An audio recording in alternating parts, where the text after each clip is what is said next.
Tarehe 11 mwezi Machi mwaka 2025, kwa namna hiyo nikikusabahi na kukukaribisha popote pale ulipo katika taifa hili la Kenya. Wanasema siku zote la mgambo likilia kuna jambo, na jambo lipo siku hii ya leo.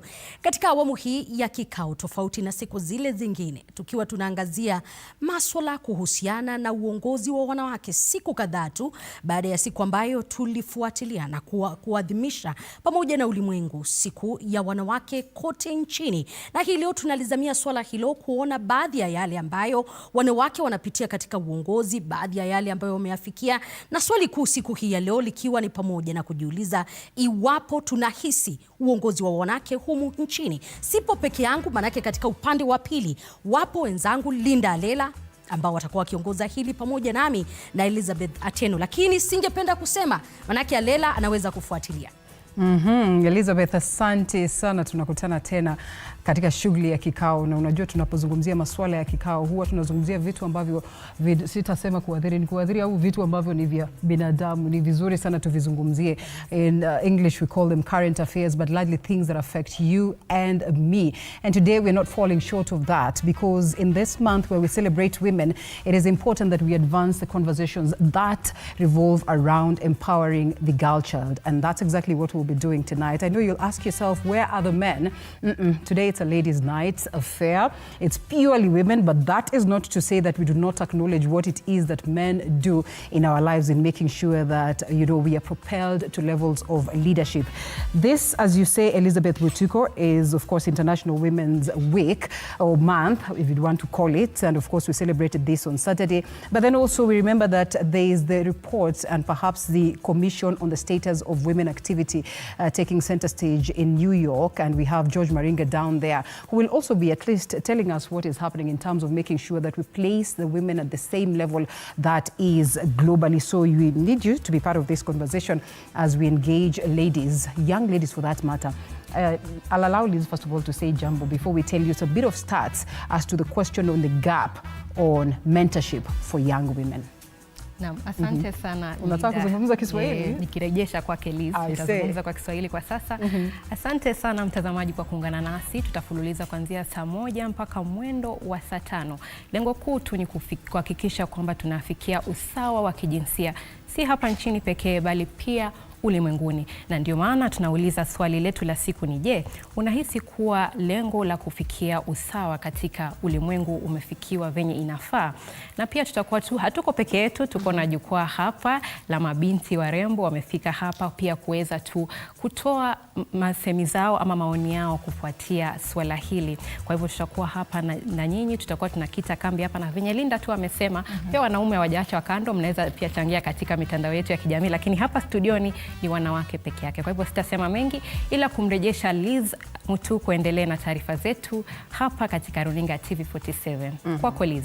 Asante sana Elizabeth Atieno, na ndio hivyo upo hapa kwa mara ya kwanza ndani ya runinga yetu, hasa kuhakikisha kwamba tunapeperusha kipindi hiki kwa pamoja, na ninakuhakikishia kwamba kitakuwa bomba zaidi, manake sio sisi tu bali kutakuwepo na wageni waliobobea katika masuala ya wanawake, uongozi wenyewe, na wale ambao ni viongozi chipukizi kutoka pia kwa jinsi. Tutakuwa tukiangazia haya yote kwa pamoja, lakini kwa sasa haya ndiyo yaliyomo.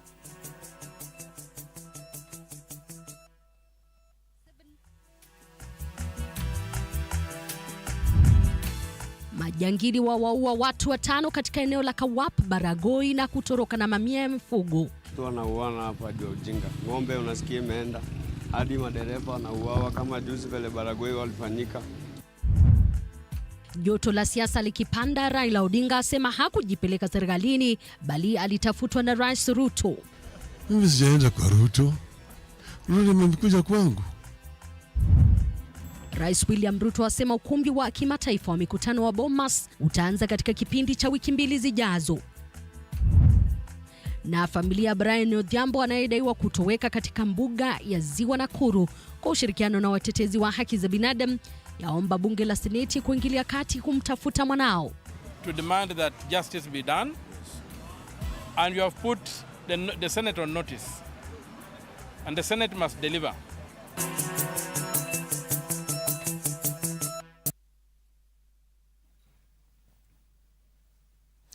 Na Naam, karibu popote pale ulipo. Jina langu kama alivyotangulia kusema ni Elizabeth Mutuku.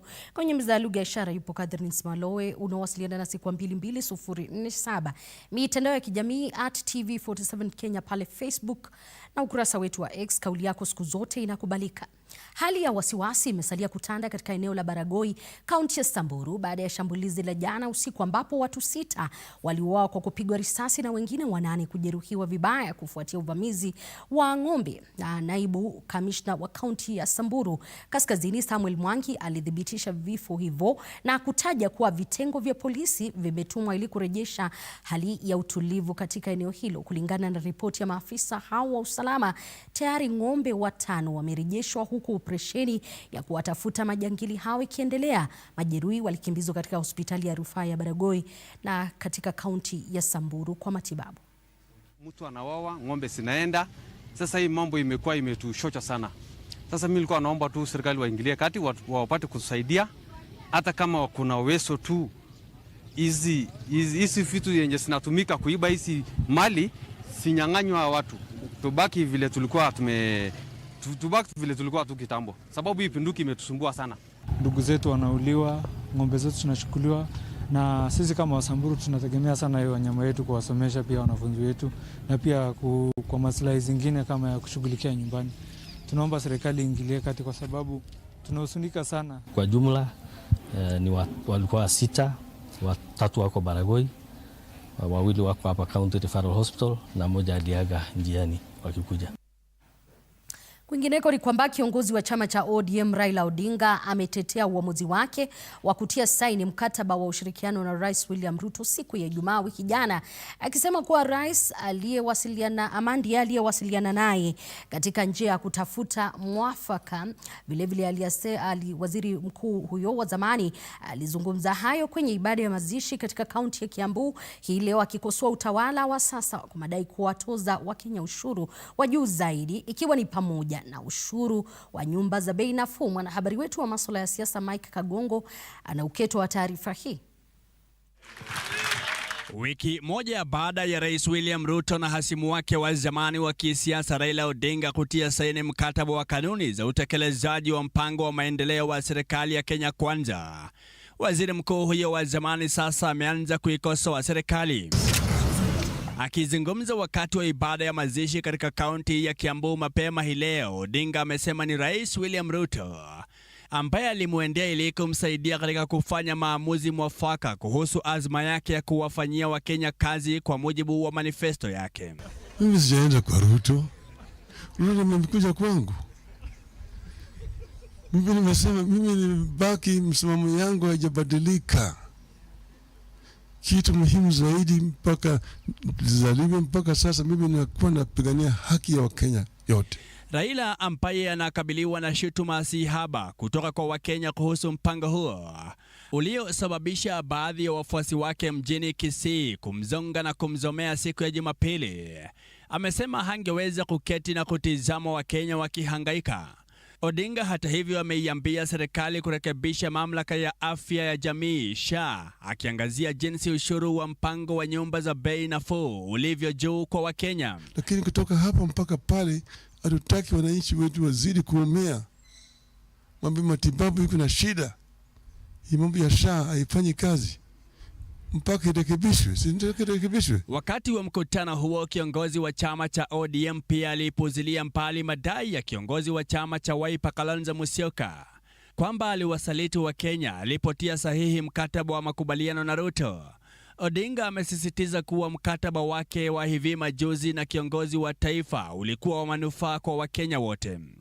Miongoni mwa makubaliano muhimu yaliyoafikiwa ni utekelezwaji kamili wa ripoti ya kamati ya kitaifa ya mazungumzo NADCO, kushughulikia ukosefu wa ajira kwa vijana na utekelezaji wa kanuni ya thuluthi mbili ya jinsia. Mike Kagongo, TV47, Nairobi. Asante sana Mike Kagongo kwa taarifa hiyo. Na Rais William Ruto leo ameendeleza ziara yake katika kaunti ya Nairobi na kutetea ushirikiano wake na kinara wa ODM Raila Odinga. Rais amesema kwamba serikali ya Kenya Kwanza ipo mbioni kufanikisha miradi ya maendeleo. Rais ametoa ahadi kochokocho ikiwemo kumsaidia gavana wa Nairobi Johnson Sakaja kununua mashine ambayo itatengeza chapati milioni 1 katika mpango wa dishi na kaunti.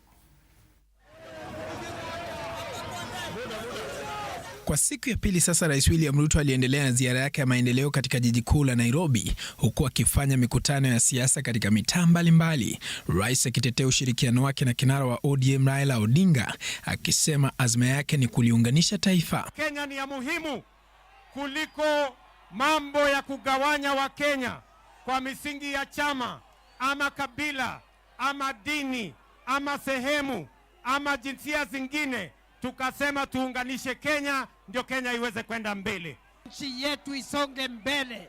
Lazima tuwe nchi moja, taifa moja, tuachane na ubaguzi wa vyama, ya ukabila, ya dini, tuwe taifa moja. Rais akiwa katika shule ya upili ya wasichana ya St. Teresa eneo la Mathare, aliahidi kujenga madarasa 10 ili kusuluhisha changamoto zilizopo. And therefore I want to offer, Mheshimiwa, nitakutumia watu wachore hizo madarasa 10 na mimi mwenyewe nitajenga madarasa 10 hapa St. Teresa's Girls.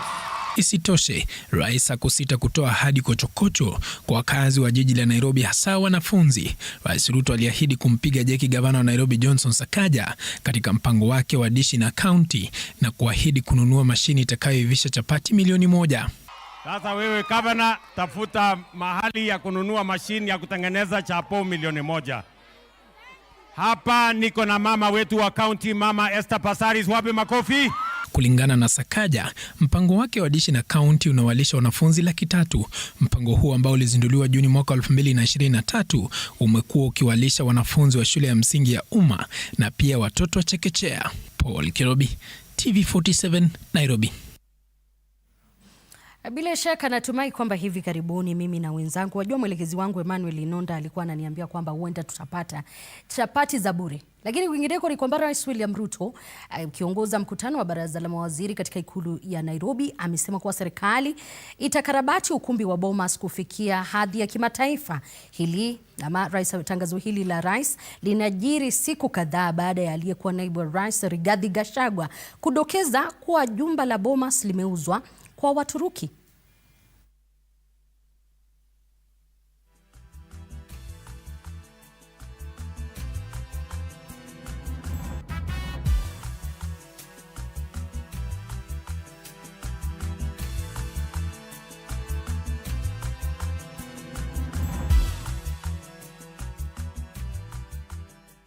Katika masuala tofauti ni kwamba mbunge wa Kiharu Ndindi Nyoro sasa anashutumiwa kuelekeza kima kikubwa cha hela kwa eneo bunge lake akiwa mwenyekiti wa kamati ya bajeti bungeni. Kiongozi wa wengi bungeni Kimani Ichung'wah na mwenzake wa wachache Junet Mohamed wanasema Nyoro amekuwa akipendelea eneo bunge lake la Kiharu kuliko maeneo bunge mengine. Haya yanajiri siku moja tu kabla ya uchaguzi wa nafasi za wenyekiti wa kamati za bunge kufanyika. Nyoro anatarajiwa kuondolewa kama mwenyekiti wa kamati ya bajeti pale bungeni. Let me be on record, it will not be business as usual. This House will not sit back and allow members who sit in the Budget and Appropriations Committee to use the position they hold in that committee to appropriate money to only their constituencies at the expense of other Kenyans. Because all these 349 members come here to represent people. They come here to seek and lobby for resources to go back to their people. That is why the people of Vihiga are crying today. It is sad that you would find in a county that was to benefit from public participation, a national polytechnic in a county that was slated to benefit for public participation, getting a meager 10 million shillings. But Mr. Speaker, what has been happening the last 2 years in the Budget and Appropriation Committee of this House, Mr. Speaker, borders criminality. If we lay bare, Mr. Speaker, those things, as has been discussed in the retreat we had of the leadership in Naivasha, and also in the House Business Committee, Mr. Speaker, those issues, those atrocities, Mr. Speaker, cannot be shied away from talking about, Mr. Speaker. Mr. Speaker, how on earth can one county have budget allocation of 12 billion shillings and a whole region has 60 million shillings, Mr. Speaker? What kind of country are we living in? Na familia moja katika kijiji cha Karikwe, eneo bunge la Waithega, Kiharu, kaunti ya Murang'a, inaishi kwa hofu na majonzi baada ya binti wao kuhukumiwa kifo akiwa gerezani nchini Vietnam. Anadaiwa kuhusishwa na biashara ya dawa za kulevya. Margaret Nduta Masharia, mwenye umri wa miaka 37, alihukumiwa na mahakama moja jijini humo tarehe 6 mwezi Machi baada ya kupatikana na hatia ya kusafirisha zaidi ya kilogramu 2 za cocaine. Robert Gakure alilifuatilia swala hilo na kutuandalia taarifa ifuatayo. Taarifa za kuhukumiwa kwa Margaret Nduta ziliipata familia yake kwa mshangao, taarifa zikiwafikia kupitia mitandao mnamo tarehe 8 Machi. Majirani na jamaa wakikusanyika nyumbani kwake kujaribu kutafuta suluhisho la tukio hili. Mamake Purity Wangare akiwa na hisia kali huku majonzi yakimtawala. Akanijambia, mam, nilipata magi wetu alikuwa kotini na akachikwa na akahukumiwa kunyogo. Kulingana na familia, ilikuwa mara ya kwanza kwa Nduta kusafiri nje ya nchi akiwa na matumaini ya kuishi maisha bora, lakini hatima ilikuwa na mipango mingine. Maliongea na sister yake siku ya kufika na akamwambia ati akiona ni kusuri atakaa huko. Sasa familia inatoa ombi kwa serikali ya Kenya kufanya mazungumzo ya kidiplomasia na taifa la Vietnam ili Nduta hudumu adhabu yake nchini Kenya. Ile information yenye tuko nayo ni kwamba alihukumiwa tarehe 6 na amepewa siku 7 aweze kufanya appeal. Munisaidie, muniletee huyo msichana huku, alafu mkitaka kumfuga mumfugie huku. Robert Gakure, TV47, Murang'a. Pole.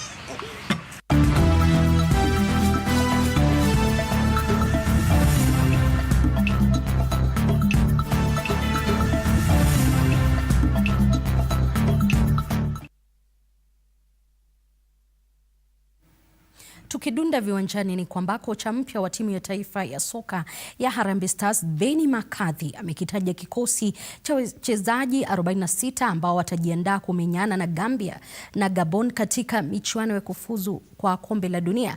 Kikosi hiki ambacho kitapunguzwa kwa jumla ya wachezaji 23 kitasafiri kuelekea Gambia ambapo watachuana na wenyeji hao tarehe 20 Machi kabla ya kumenyana na timu ya Gabon tarehe 23 Machi. Hayo yakijiri, Rais Ruto ametangaza rasmi kuwa ujenzi wa bustani ya Bomas utaanza baada ya wiki 2.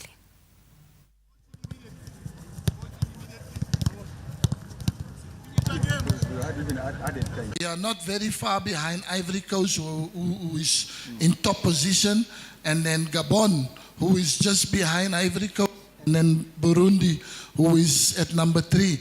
But like I said, you have 2 games where we can really try and change the players' mindset to prepare ourselves well. But if you can have positive results, and like I said, for me, I think it is possible that with the players that the national team have, you win 2 games, you collect 6 points, which takes you to 11 points, and then you know you are very close to the top. So I have not given up hope that this campaign can still be successful, even though it looks like it is impossible to qualify, but nothing is impossible.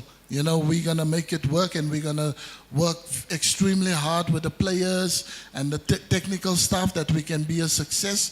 And come the end of the World Cup campaign, hopefully we'll be close enough to beat Ivory Coast to number 1 or to finish in a top 2 position where you play playoff qualification still to qualify for the World Cup. Na kufikia hapo sina budi kukamilisha awamu hii ya upeo wa TV47. Dakika 2 zijazo ama 3 tutakuwa tukirejea katika kikao ambapo tutakuwa tukiangazia zaidi masuala ya uongozi wa wanawake, na swali kuu la siku hii ya leo, je, lengo la uongozi wa wanawake limeafikiwa na unahisi kwamba wanawake wameleta mabadiliko katika uongozi wao? Ni baadhi ya yale ambayo tutakuwa tukiangazia. Usicheze mbali.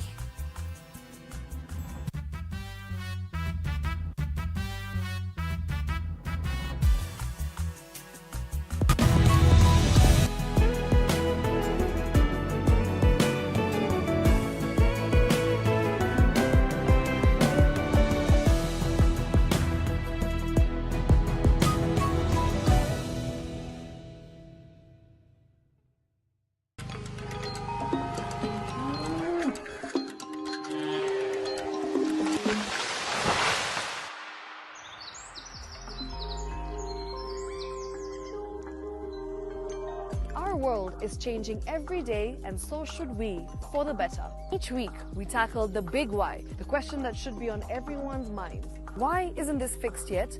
Deforestation, global warming, and the adverse effects of climate change.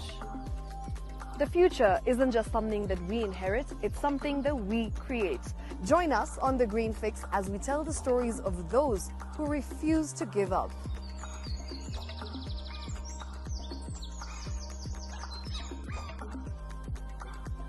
When it comes to fixing the planet, there is no time to waste. Join me, Shiksha Arora, on Thursdays at 9 p.m. on The Green Fix as we look into the big why, you and I.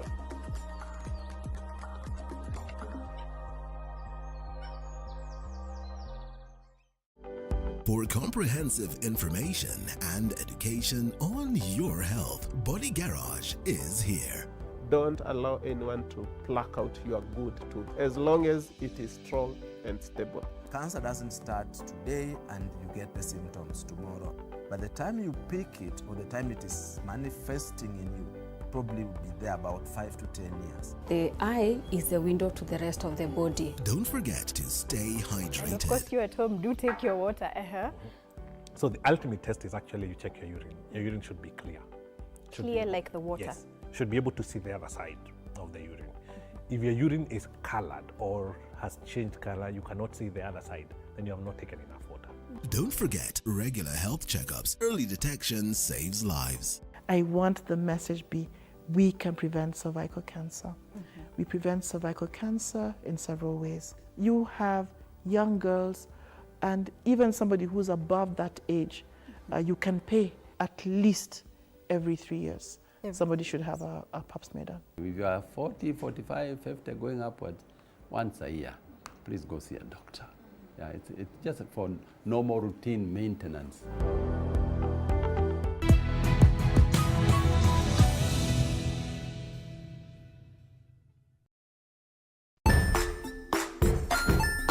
Hey there, friends. Welcome to Kids on the Block, where fun and imagination come alive.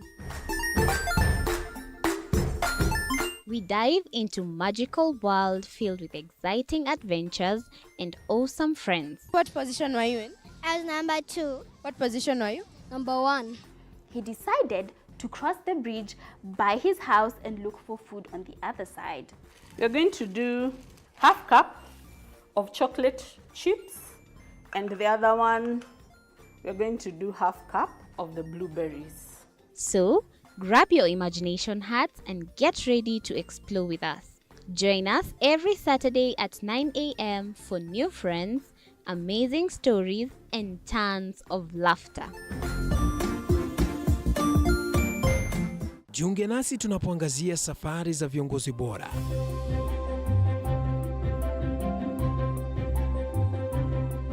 Kutoka kwa ushindi mkubwa hadi masomo magumu. Wakati wetu kwamba wasichana si wa kusoma, ni wa kuolewa, ng'ombe ipatikane, wazazi wakuwe watajiri. Tunashughulikia yote. I wish I were a better investor. My parents taught me how to look for things for myself. Tazama Mfahamu Kiongozi, ambapo kila kipindi kimejaa maarifa, mikakati na hadithi za kukuza azma yako. For me to succeed, I have to fight. Kila Alhamisi saa 1:30.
Na kama tulivyokuahidi ndio hivyo, ya mgambo imelia na kipenga kimepulizwa katika awamu hii ya kikao. Tulisema ulituita nasi tukaitika, na tupo tayari kuridhisha na kuridhia nafsi yako kupitia mjadala wa siku hii ya leo kuhusiana na masuala ambayo yameibuka katika uongozi wa wanawake katika taifa hili la Kenya. Linajiri hili ikiwa bado kufikia wakati huu hatujafikia theluthi mbili ya jinsia katika bunge kama inavyohitajika. Ni swala ambalo wale ambao ni viongozi Rais William Ruto na Raila Odinga wanasema kwamba litakuwa likiafikiwa katika ripoti ya NADCO, na ni utekelezwaji ambao kufikia sasa lile jopo la masuala ya wanawake wanasema kwamba wana hakika kwamba huenda mambo yakawa tofauti. Lakini wakati ambapo tunazungumzia hili, changamoto zenyewe ambazo wanawake wanapitia ni kama zipi? Hatua ambazo wamepiga katika masuala ya uongozi ni kama zipi? Jina langu ni Elizabeth Mutuku na sipo peke yangu studioni kama uonavyo. Karibu nami yupo Linda Alela, na tutakupa nafasi kuzungumza nasi kwa 22047 mitandao ya kijamii @TV47 Kenya pale Facebook na ukurasa wetu wa X. Kauli yako siku zote inakubalika. Wageni wetu wapo radhi kuuliza maswali, na pia wewe nyumbani una nafasi. Linda? Swali kuu la jioni hii ya leo likiwa ni, sijui utaisema kwa Kiswahili na mimi nitaisema kwa Kimombo, ya kwamba we are asking a very simple question: do you support the leaders that have been accorded to us, or the women that are in spots of leadership have done enough to prove themselves? We have talked about affirmative action, and we have seen just how good it has done right here in the country. But some people would argue that it will be important for the women to go out there, and compete just like their male counterparts. Some would say it is important that we propel the voice of affirmative action so that we can create these spaces for our women. One of the biggest beneficiaries, and I don't want to call them beneficiaries of the affirmative action, but basically those ones that would say, see the essence of this, is basically the women representatives in the country. This is a seat that was brought on board courtesy of affirmative action. Some have argued that we have not seen much that the women representatives have done for us, but others argue that perhaps this was the best thing that has happened to us, again, courtesy of devolution. We get to this very important conversation, and we do not just focus on politics, but we broaden our focus onto the corporate world, onto the social world, because these conversations are important. We have several reports that speak to the concerns and leadership of women. We have UN reports, we have African Development Bank reports, we have Beijing reports, we have so many reports that speak to the various aspects of, challenges that women face as they are propelled to leadership. But equally, the strides that we have made. One of these reports speaks to the question of mentorship. And they say that 24% of women leaders have had a formal mentor compared to 30% of men. That the mentorship gap widens at higher levels, where they say at the senior level, only 27% of women have had a formal mentor compared to 38% of men. The reason why I bring this conversation of mentorship is simply because we also have very many young girls here. Some in campus, and looking forward to get to levels of leadership. Are they well prepared? Are they well baked? Do they feel like, these ladies that are at top levels are doing enough to make sure that they are propelled? Elizabeth Mutuku, labda tumpatie nafasi Liz naye atusalimie watu, alafu tutakuja kisha tuanze mjadala. Yes. Liz, nafasi ni yako kutoka upande huo wa pili. Utujuze una yepi kutoka hapo, na tutakuwa tukitarajia nini siku hii leo. Na asante sana Liz na Linda Alela. Kusema kweli ni furaha kuwa hapa siku hii ya leo. Tuko na wanawake hapa mnavyosema, bado ni vijana, wanawake wadogo, na pia wanataka kuwezeshwa ipasavyo ili kuweza kufikia lengo hili la usawa wa kijinsia. Kwa hivyo tutakuwa tunatangamana nao. Kama wako na maswali katika wataalamu wetu walio hapa juu, pia watakuwa wanauliza, tujue tu ni vipi sisi kama Wakenya, sisi kama wanawake tunaweza kujiwezesha sisi kwa sisi. Ndio hayo tu, tutakuwa tunatangamana tu na jukwaa hili. Wako tayari na wanasema wako na maswali mengi tu wangetaka kujua kutoka kwa wataalamu wetu. Narejesha kwenu. Tuingie kwa introduction. Hapo ninaamini hapo ndio utatuelekeza na kisha tutauliza maswali yenyewe. Nafikiri upande wa audience hatutawataja majina yote kwa sababu ni wengi sana. Wakati mtu atakuwa anapokea inaitwa kipaza sauti. Unapopokea kipaza sauti basi unasema jina lako na unatokea sehemu gani, alafu kwa haraka unakwenda kwenye pointi yako, sio? Lakini kwa sasa nafikiri tutapata nafasi ya kuwakaribisha wageni ambao tuko nao.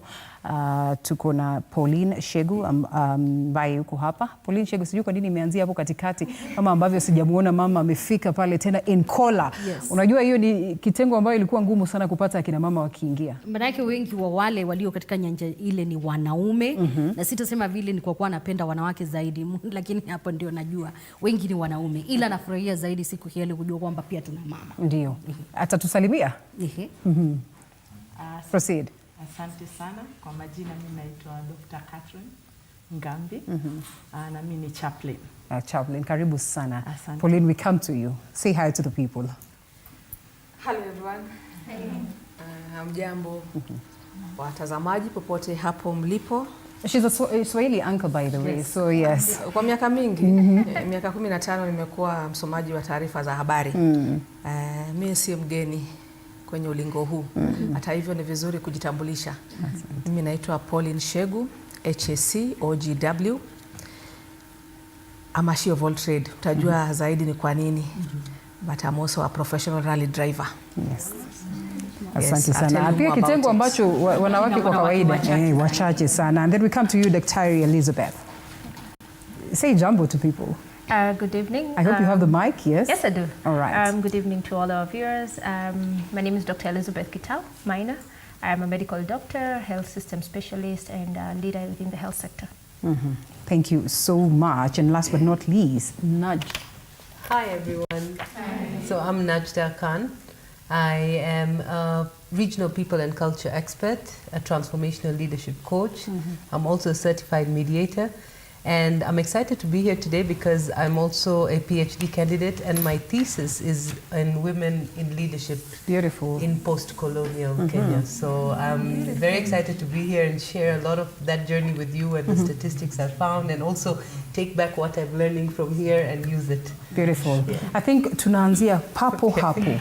People and culture. You said you're a what? People and culture? People and culture expert. People and culture expert. One of the biggest deterrents to us achieving anything to do with, just getting to empower women. You go to some of our cultures, they will tell you that we must conduct FGM.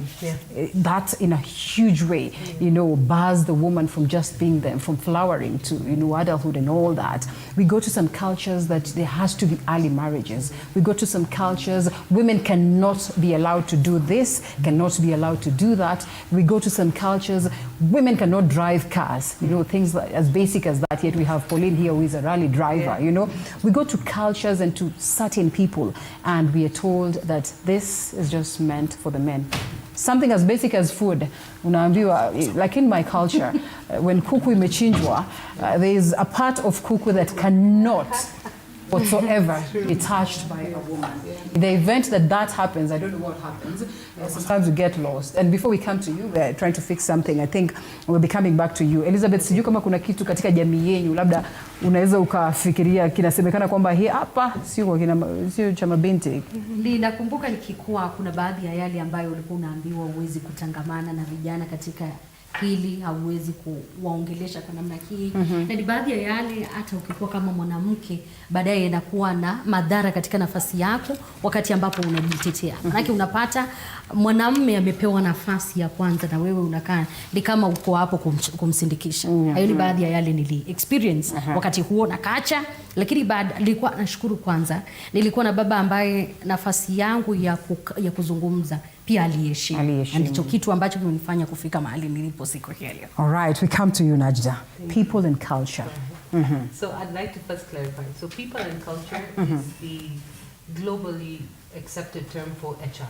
Right. We don't call human beings resources anymore. Okay. We call them people and culture. But because also HR at the workspace. HR is a limited term to the role that we play as people and culture, because there is people, there's organizational culture, and then when you're looking at global, or at least whether it's Pan-African or Sub-Saharan, there are different cultures, like you mentioned,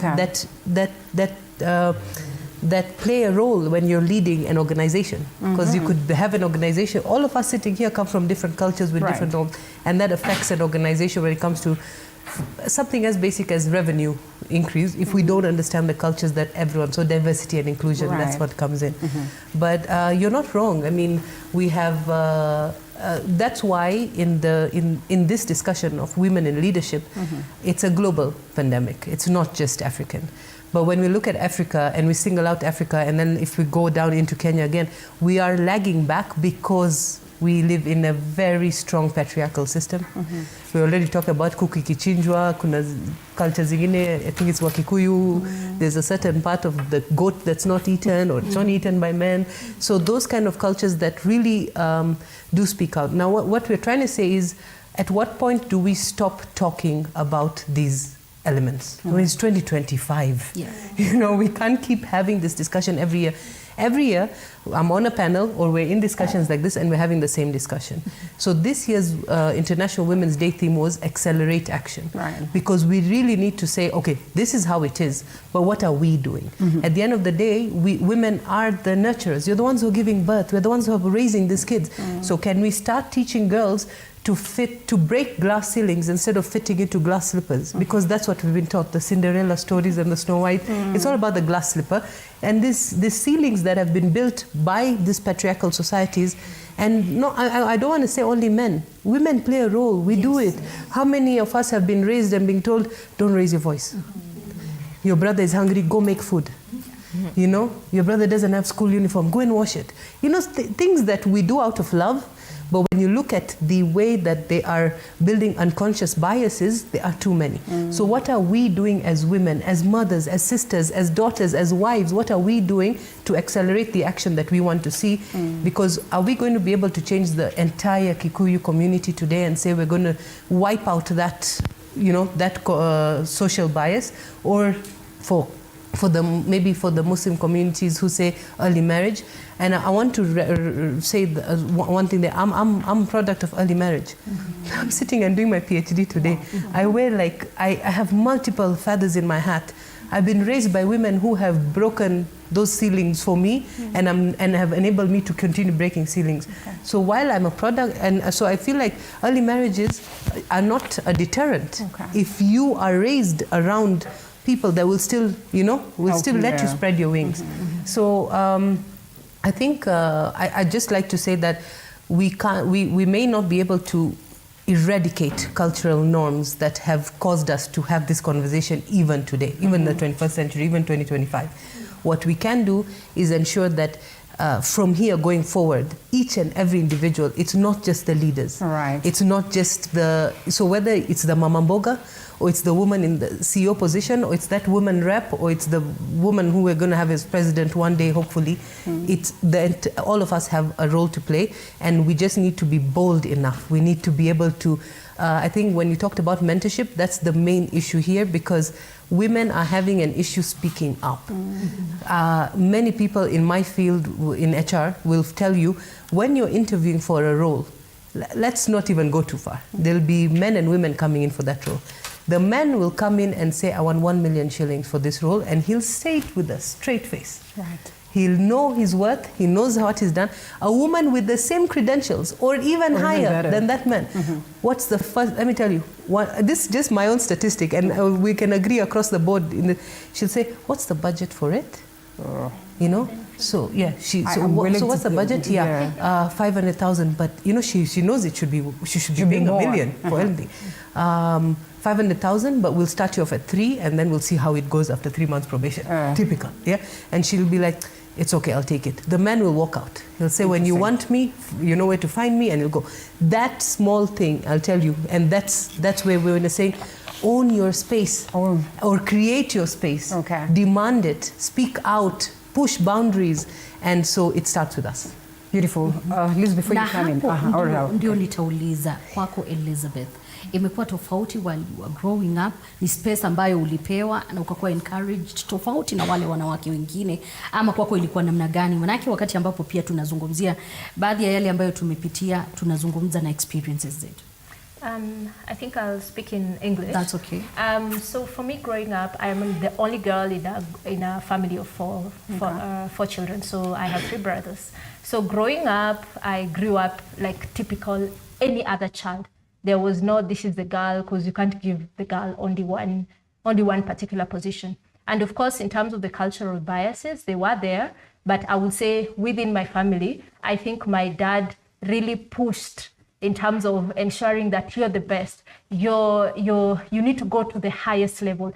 I never felt that I needed to be lower than what I am today. And it is because of the work that the parents and also the environment that I grew up in, because I grew up in a very cosmopolitan area. Okay. So pretty much cultures were all over the place. We grew up with Luos, Luyas. So pretty much some of the cultural biases sort of get rubbed off when you interact with a cosmopolitan place.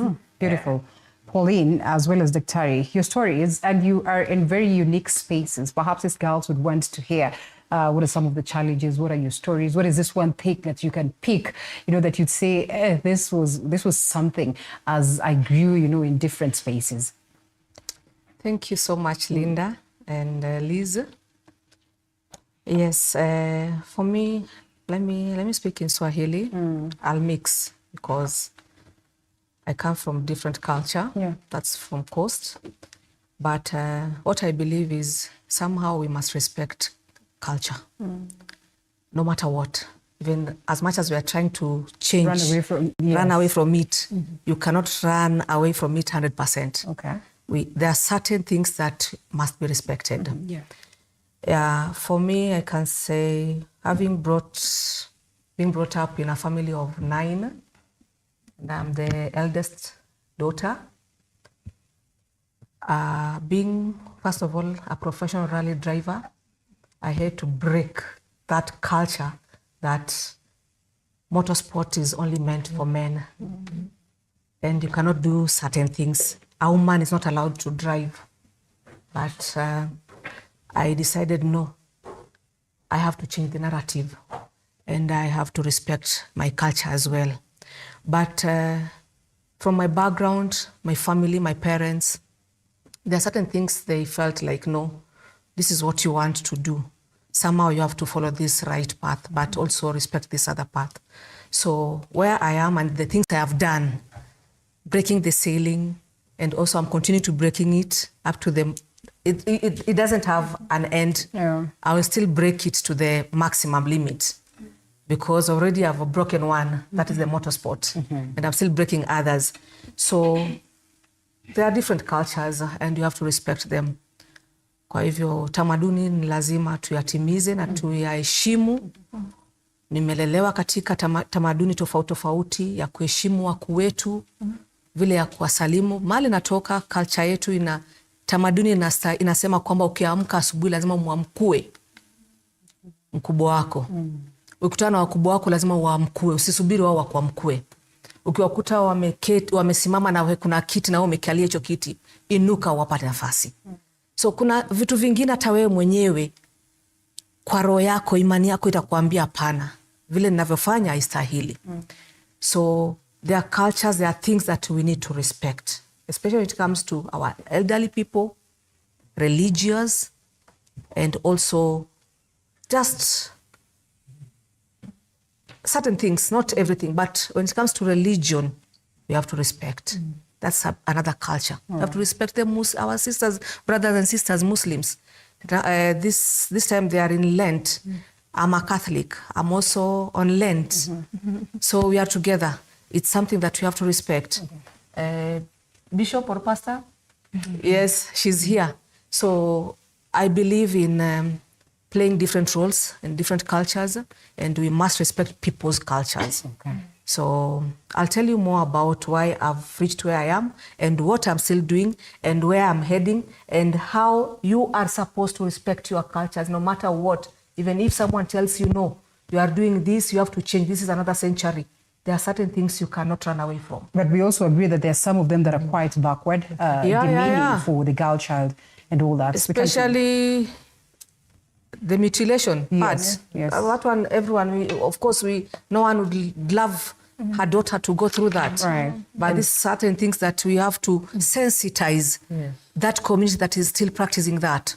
We have to respect it, yes, but sensitization is very important. Just to tell them, you need to do A, B, C, D. You cannot just kill it like that. It's the same as a smoker. You cannot tell a smoker today you have to stop smoking. So it's gradual. Okay. Yes. Kwa mahali umetoka, did you ever feel limited na culture na baadhi ya zile ambazo tamaduni zinakuwa practiced? Mahali nimetoka, mimi nimetoka upande wa Taita. Na nimewaelezea vile kuna hizo tamaduni ambazo lazima tuziheshimu, lakini kwangu kulelewa na mahali nimefika, nafikiri si kulelewa katika ile familia ya kuheshimu, ama sitaki kusema kuheshimu, lakini si kuwekwa katika ile hali ya kwamba hizi ni vitu lazima hapana. Singekuwa mahali nipo. Kama ningekuwa nafuatilia hizo tamaduni, singekuwa mahali nipo. Na singefanya haya mambo mengi nayo yafanya. Ndio mahali nimefika.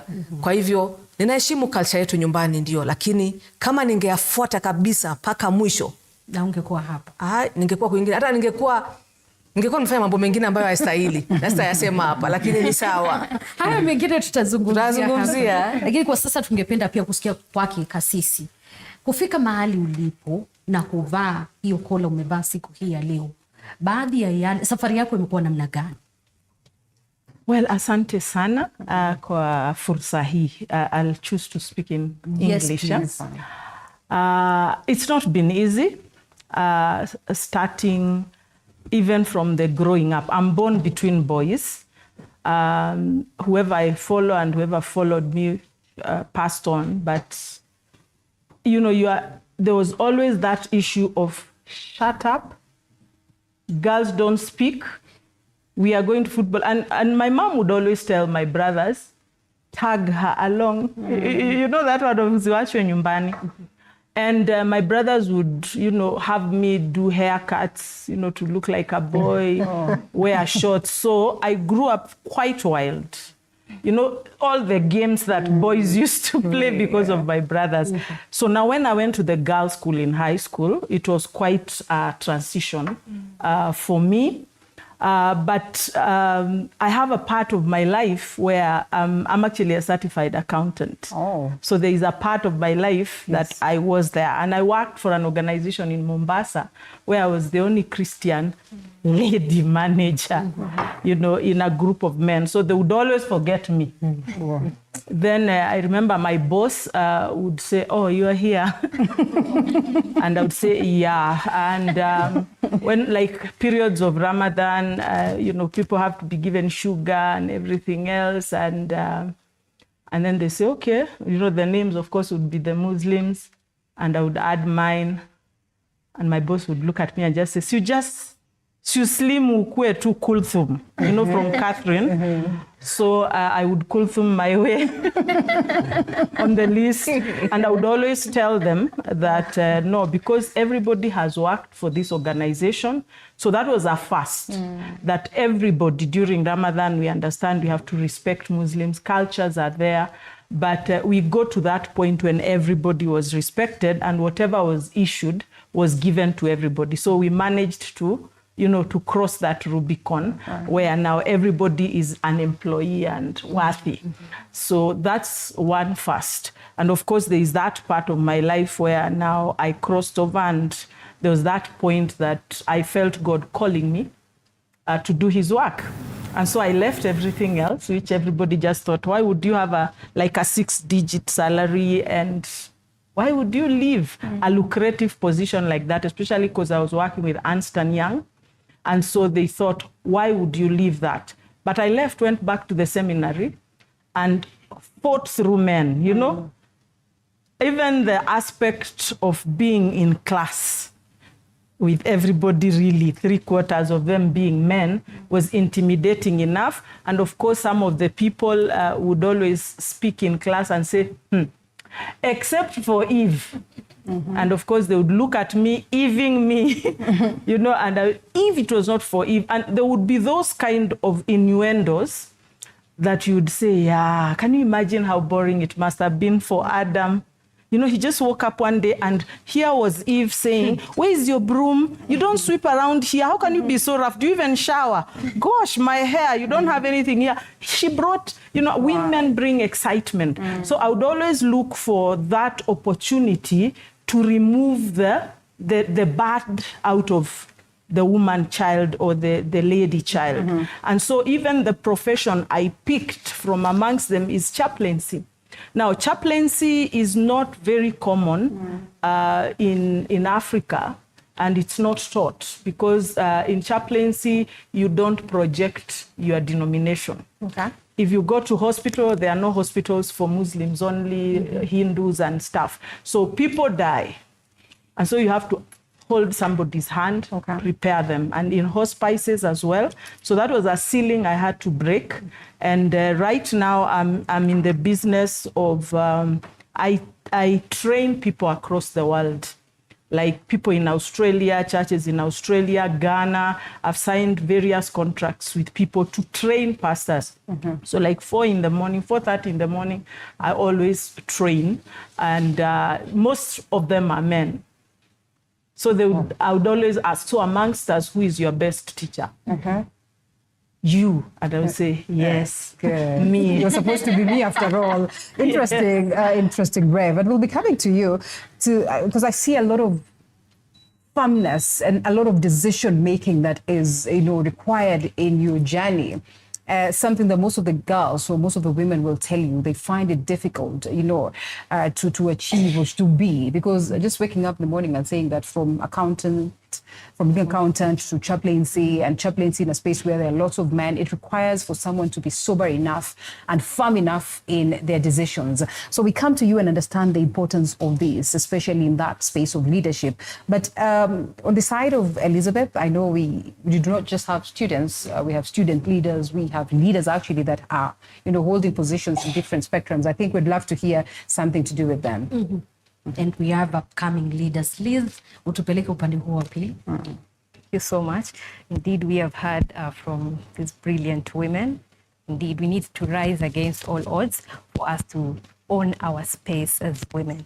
And I would like to hear from our audience. This is going to be a very interactive session. Yes. If anyone would like to go first, just tell us briefly your name and just how has it been like navigating through this space as a woman, and how has culture limited you maybe in a way? Thank you so much. Yes. Okay, good evening, our viewers, and of course, my fellow audience. My name is Mwongela Roda, well known as the boss baby of mental health. So I'm a mental health advocate. I'm a journalist by profession. I graduated last year, and I've gotten an opportunity to kind of work with the government, so I have a little bit of experience. And also having run a mental health organization, this is my 5th year. So I started in campus like most of them here. I managed to be the first female candidate to vie for presidency in campus. Nice. And I'm still trying to break barriers. Maybe some few years I'll sit and then you'll have me in the panel. So thank you so much.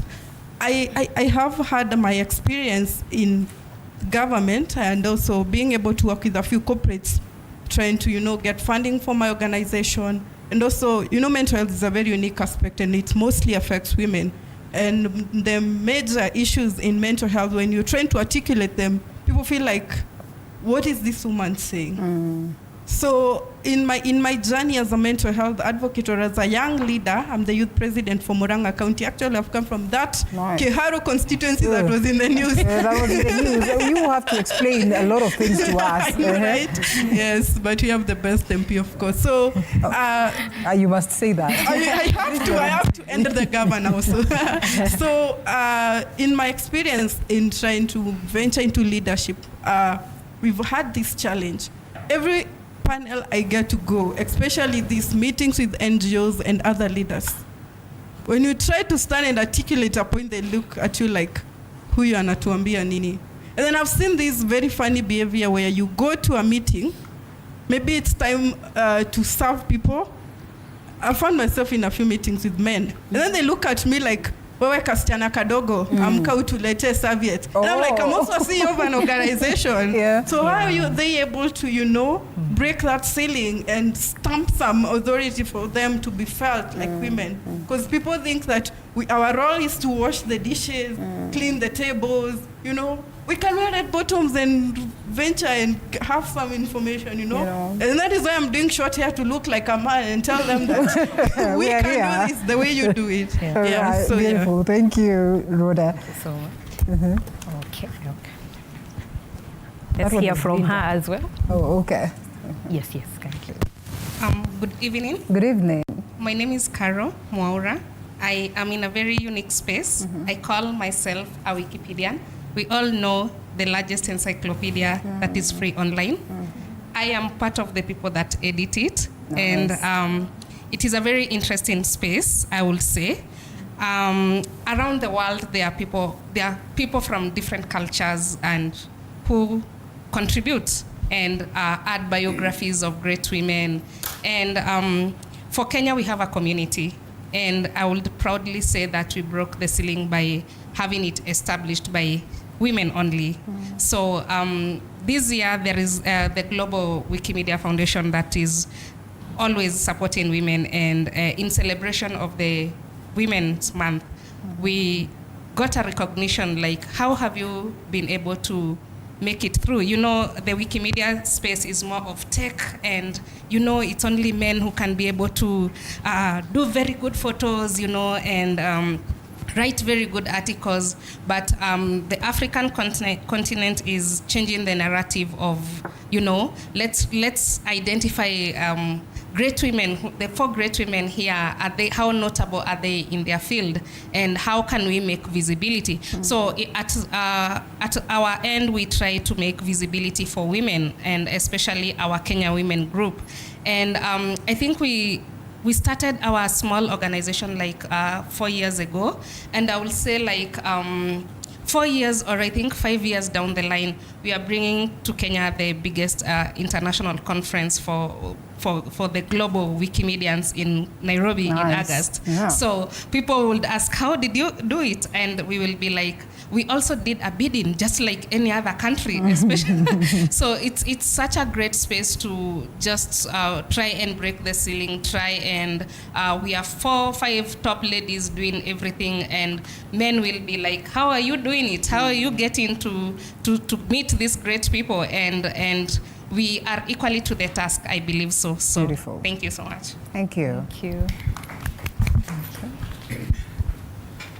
Okay, hello everyone. Hello. So as you've seen, my name is Linda, Honorable Linda. And to begin with, what is very unique about me, I was born in 12th December 2004, so I'm 20 years of age. I serve in very many places. I serve as the Secretary General and the County Secretary of Future Leaders Alliance Kenya. I serve as the President of the Strathmore Spanish Community. And as you can see, very young as I am, I'm vying for the county woman representative in Kericho Camp 2024. Wow. I'm not even afraid to face the people that I'm going to face, because I know that I'm very capable. So you see, for example, there was a certain fight between me and someone recently. The guy was saying that I'm going nowhere. Okay, we had fight. So she was telling me, and you want to become a leader? And then I was like, yes, I want to become a leader. And there is no way you're coming to tell me whatever you're telling me that I cannot be able. Have I done any work for you to see that I'm not able? For me, things like that, they can never bring me down. I'm strong to heart. And I can never kneel down to beg.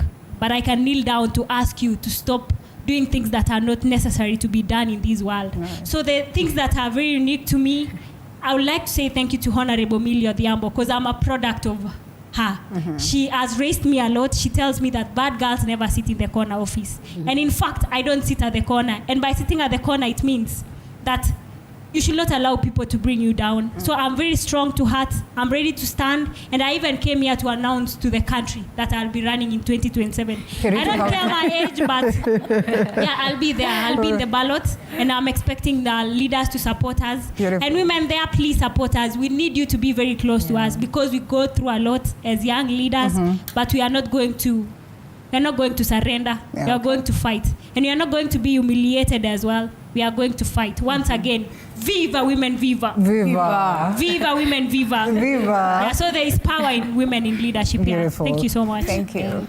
Thank you so much, Lydia. That's it. That's it. Okay, my name is Martha Homboy Wanjao. I am the founder of Otugi Angels, which is a community of persons with disabilities. And under Otugi Angels, we run several programs. We have 7, cutting across the 360-degree approach to disability. And among the 7 programs, 5 are led by women, and they are really making me proud.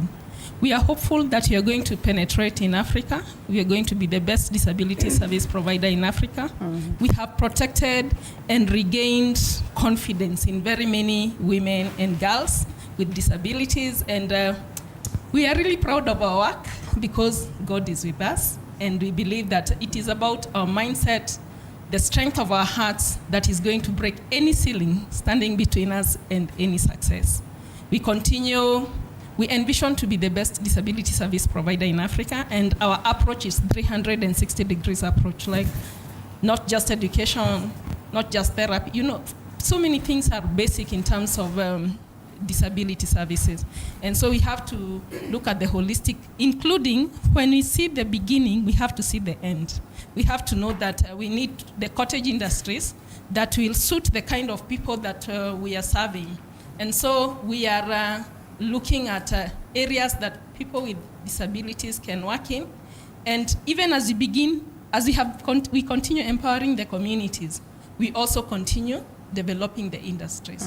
So that is a model that you're going to work with at one point, because disability is amidst us. And so you're welcome to Otugi Angels to work together, because in disability we don't work in isolation.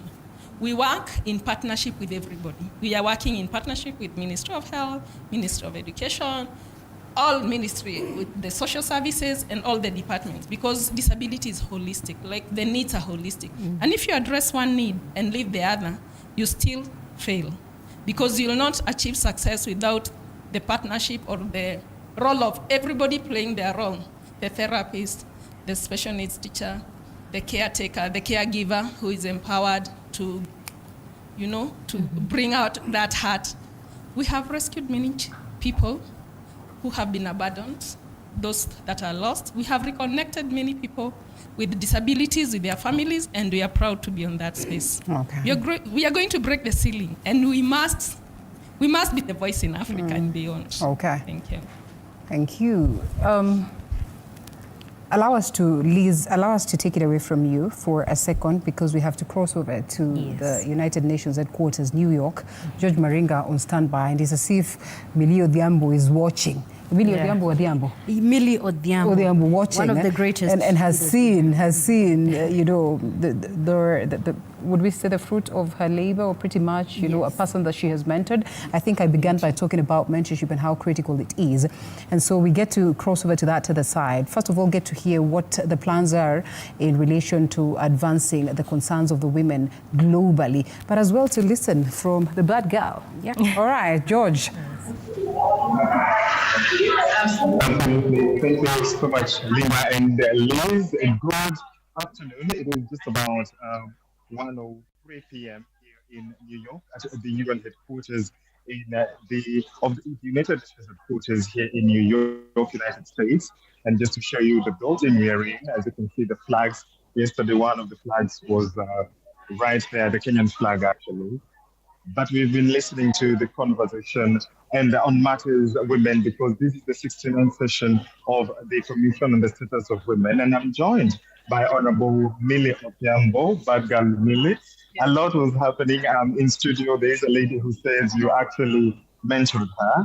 And questions have been especially on the progress we are doing as a country globally. And you spoke about it earlier, and we'll be listening to what you said earlier in the earlier session. But where are we as a country, as the world, in matters of women's rights, and especially also leadership? Well, I can say since Beijing, which is now 30 years, the world has progressed significantly, and Kenya has especially progressed. And if you look at it in terms of legislation that we have passed that promotes women in issues of women representation, in issues of economic empowerment, you can see in Kenya, we become very digital. It's something that the world recognizes. Just things we take for granted, that we have M-Pesa, that people can borrow, M-Pop and stuff like that. A lot of countries are not in that place. So Kenya, we have moved, Even from a human rights perspective, we have done quite a lot. But the challenge is there's, of course, been a pushback very recent, and that's why we are seeing cases of femicide. You can see the global people who want the 47 women removed instead of enhancing.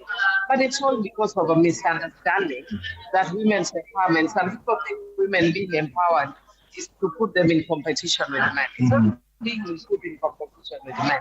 It's basically correcting historical wrongs that has made women lag behind men. But other than that, this is what we are here for. The Commission on the Status of Women is to assess where the world is at 30 years since we came up with the 13-point agenda to improve the lot of women in the world. And we have, as a world, as a globe, progressed, but Kenya, we have done significantly very well. Of course, the areas are still many, but we've done relatively well. What would be, what importance is it? Kenyans have been asking the pictures of the former Prime Minister's wife, Mama Ida Odinga, governor here. What importance is it for CSW 69, especially for Kenya back home? And what would be perhaps one of the objectives that you will anticipate would be a good call to action from New York? What I can say is that sometimes people don't understand. People think that when you come here, they see us in New York, that they think it's just mainly like a joyride. It's not a joyride. When you are here, for instance, you are with me in the section, and we are counting what Kenya has done and showcasing what Kenya has done. Again, as I've told you, people take the things that we have achieved in Kenya for granted because they are with us in Kenya. The fact that we have many more women in parliament. When I got in, we were only 16 women. Now we are over 100 women in parliament. The fact that now we have MCAs, which we never had in county assemblies. The fact that in the judiciary, we are almost at 50% women. The fact that even, as I said, even in education, there are many more girls that are doing very well, as opposed to 30 years ago. So there's a lot that has happened in Kenya. And the digital space has been enhanced. Our human rights process has been enhanced. It's just that there has been, not just in Kenya, but globally, in the last 2 or so years, there's been a pushback against human rights and against women's rights. But as a country, for sure, we have moved forward. But how did we move forward? We wouldn't have moved forward if we were not meeting like here. Because we met as the world and came with those standards 30 years ago.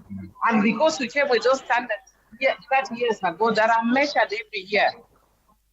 When we're here, we measure our progress in terms of what the decisions we took 30 years ago. Where are we at now? Is there a problem? Where can it be sorted? Like now we are talking about the situation that is pertaining because of the way Americans have decided to withdraw their money. What is the world discussing? How do we sort that out? Is there a way that countries can be helped? We need technical assistance. Where are the funding gaps? How can funding be restructured? How can other countries come in? That conversation can only be had in Kenya with Kenyans only. But we are having that conversation not just with Kenyans, but other multilateral agencies, other countries as well. And it is through initiatives like that that we also have other agencies, sometimes giving assistance in cash or in kind. But not only that, sometimes we learn from each other. Like you notice when you are talking as Kenya, there are many countries that were taking notes. In the same manner as Kenya, when we come here, we learn from other countries where we can also help. It's not benchmarking, but it is actually learning from each other, holding each other accountable, and monitoring our steps and seeing where we have missed steps and which needs to be corrected. Absolutely. I'll give you a chance just a minute to say to a lady who says you mentioned her and she wants to do. Thank you. Hi. Thank you very much. And I'm humbled and honored to know that I've made a difference in your life. And God can use me more. Absolutely. Indeed. This has been Honorable Millie Othemba. Thank you so much, Ms. Shimila. She did make a presentation earlier on in one of the side events here at the headquarters. And just to show you, she's been, those elections are from Kenya, living in New York, who celebrate, because it is a conference on the 69th session, of the Commission on the Status of Women, where a lot is really happening. Several delegates have converged for several sessions to just be able to discuss, especially on Beijing Plus 30. You've heard from Millie Othemba, Mheshimiwa, that what was discussed in Beijing 30 years ago is what is being put on check. For instance, let me show you this side event that is going on. This is the side event in Gaza for Dignity. Earlier on, that's where we were for a session on women in leadership and parliamentarians. There is CSW side event, Tech and Empowerment, Global South Perspective. So there is a plethora of issues. That is Millie Othemba, and I think a section of Kenyans who are here to just be able to say, we are live on TV47. We are live on TV47 Kenya. What do you have to say to the women back home, and what CSW means for you? Yeah, this is an important thing. Women power. Every person, every woman out there should be doing whatever they're doing, whether in small, big way, even in fact the society. At the end of the day, the women, the girls, we are. What's your name? I'm Bathsheba. I'm from Kenya. I'm an assistant commissioner under the Ministry of Interior. Currently, I'm in Japan and running my master's in public policy. Brilliant. And what about you, ma'am? Yes, I'm Ren, and I'm residing in Ghana. I speak both French and English, and I'm also here to support women. And then, like she said earlier, every small thing that you're doing, you know that we are there. We are all doing for people. And you, ma'am, finally?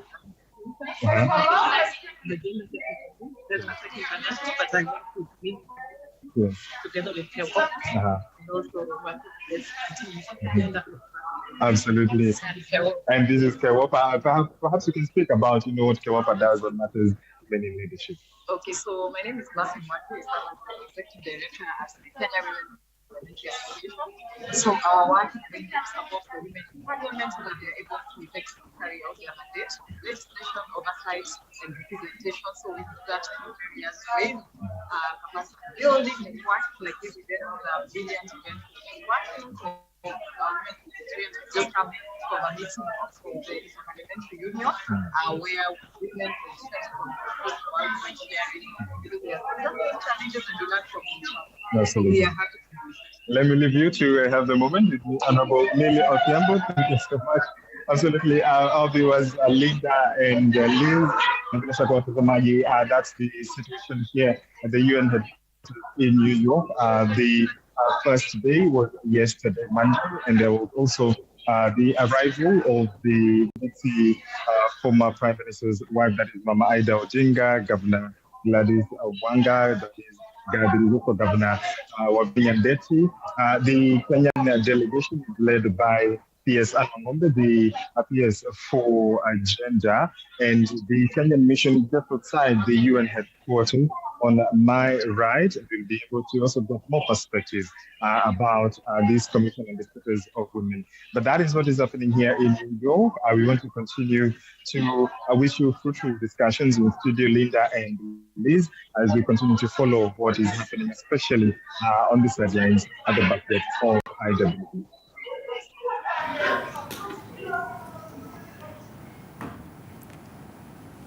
Oh, thank you so much, George. I almost waved back, assuming that they're seeing us. But isn't that beautiful to see the African women, and they had to do the alalations, and ululations or alalations. Gemi, yes. Who attended the Gemi thing? There's no Kikuyu here who attended the Gemi thing. Yeah, but yes, it's just beautiful to see the women out there, and they continue to champion the agenda. We have a report from the African Development Bank that speaks to the fact that we still have a long way to go. We're at 50%. What happens to the rest of the 50%?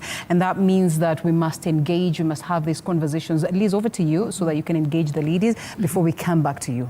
All right. Kuna kitu ambacho kimekuwa kikizungumziwa zaidi katika nafasi ya uongozi, kwamba mwanamke ni adui ya mwanamke katika nafasi ya uongozi na ambapo tunatafuta nafasi za uongozi. Nimemsikiza yule dada yetu mdogo wakati ambapo akizungumzia masuala ya uongozi na akawa akisema kwamba anahitaji mentorship.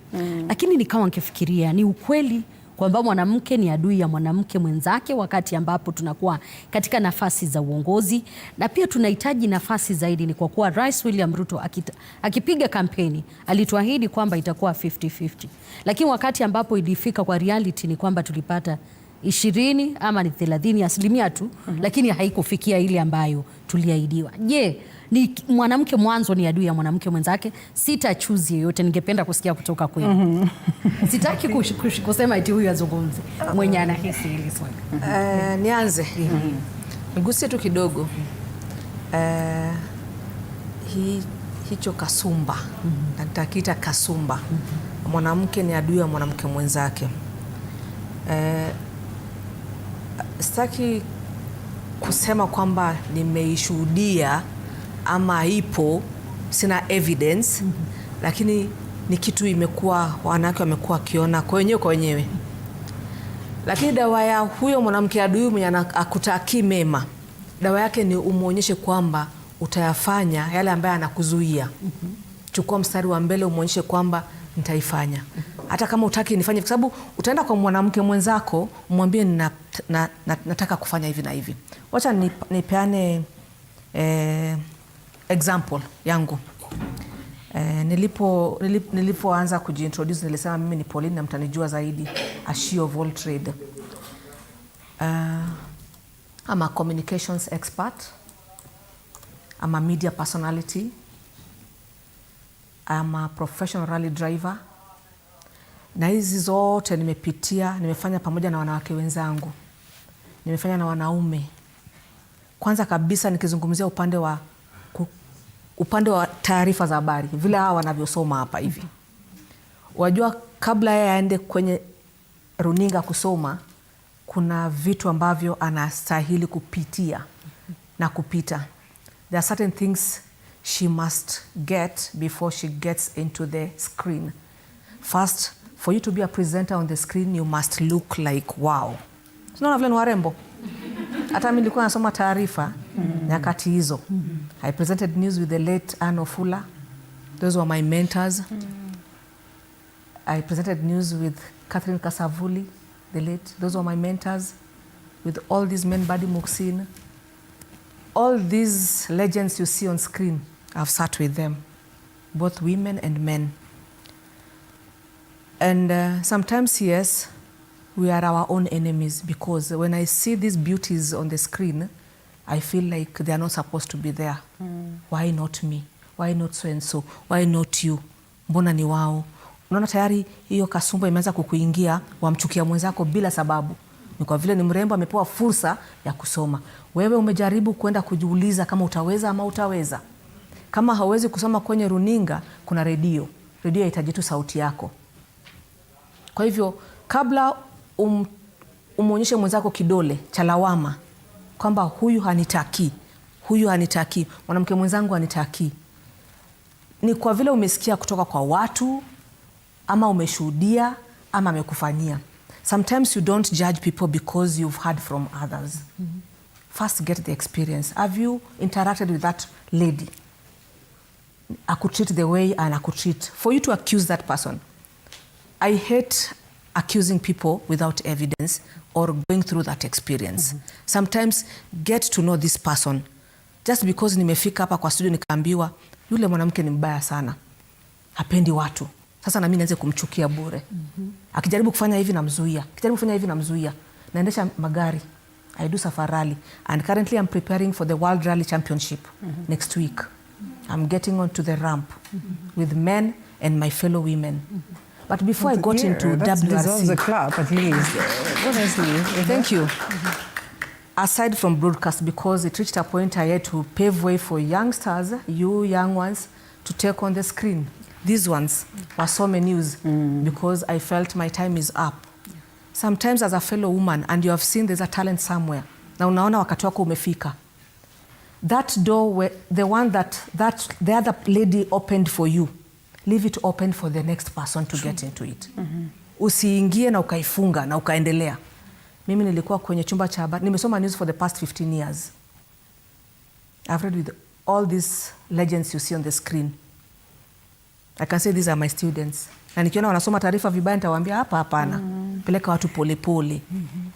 Our viewers wanapenda kutuongozwa kwenye screen so that I watch TV47. Yeah. Hiyo ndio lugha nitaitumia. Talk nicely to the viewers. So for me, it reached a point I felt it is my time to pave way to the young ones. And I identified certain ladies, young ones, very beautiful. Kanze Dena, Lulu Hassan, Mwanamisi Hamadi, Jane Ngoiri, all those are my students. Na nikawaambia wakati wenyu ni sasa, chukueni usukani. Ningekuwa na hiyo roho ambayo kama the late Anne of Full hangenishikilia mkono, Catherine Kasavuli hangenishikilia mkono, Esther Githui, sijui kama mnawajua, mtawajua, ni wale wa zama, go and research. Kina Lina Shiveka, wote hao walinishika mkono. So even me, I felt it is time to handle the battle to somebody else. So until you are told, unless you feel you yourself that, am I really following the right thing? Why am I listening to this person talking negative about so and so? Before you even encounter, experience. Ningekuwa nafuatilia hayo, singekuwa kwenye mbio za magari sasa hivi. Okay. To you? I think for me that has not been my experience. I think my biggest mentors, my biggest sponsors have been women and continue to be women. People who hold my hand, people who understand the challenges. It will be difficult to get a sponsor who's a man. And yes, I have male allies who sponsored me in rooms where I'm not. But sometimes there's certain things where only a woman leader can understand that I am feeling guilty leaving my 2-year-old to be able to travel to another country. So that's the only person who can really hold your hand. And even as Pauline has spoken about, when you hear her list, it is women. So I think for me, it is a narrative that has been progressed, that women are our own enemies. In fact, majority of the people who hold your hands are your fellow women. There might be one or two who might not hold your hand, and that's a personality issue. It is not because women are enemies of other women. So for me, that really has not been an experience. I have very amazing mentors who've spoken very well of me in rooms, and I've gotten opportunities to serve because a woman said, Liz can do it. As opposed to, and I would say this, even men, sometimes men also either undercut other men, but you do not see that narrative coming out that, oh, now men are against other men. I think for me it's a personality issue, and allow women to be able to send down the elevator. Sometimes individually, also as a woman, you have to identify, is it the perception that there are limited opportunities, that I'm blocking other people or other women from coming inside, feeling that they are getting into my space? Opportunities are so many. Open that door. Because if you think that you've reached the ceiling, when you allow other younger ladies to come, when you allow other peers to come, you actually realize maybe they are pushing you to get out of your comfort zone, go higher so that you leave space for them.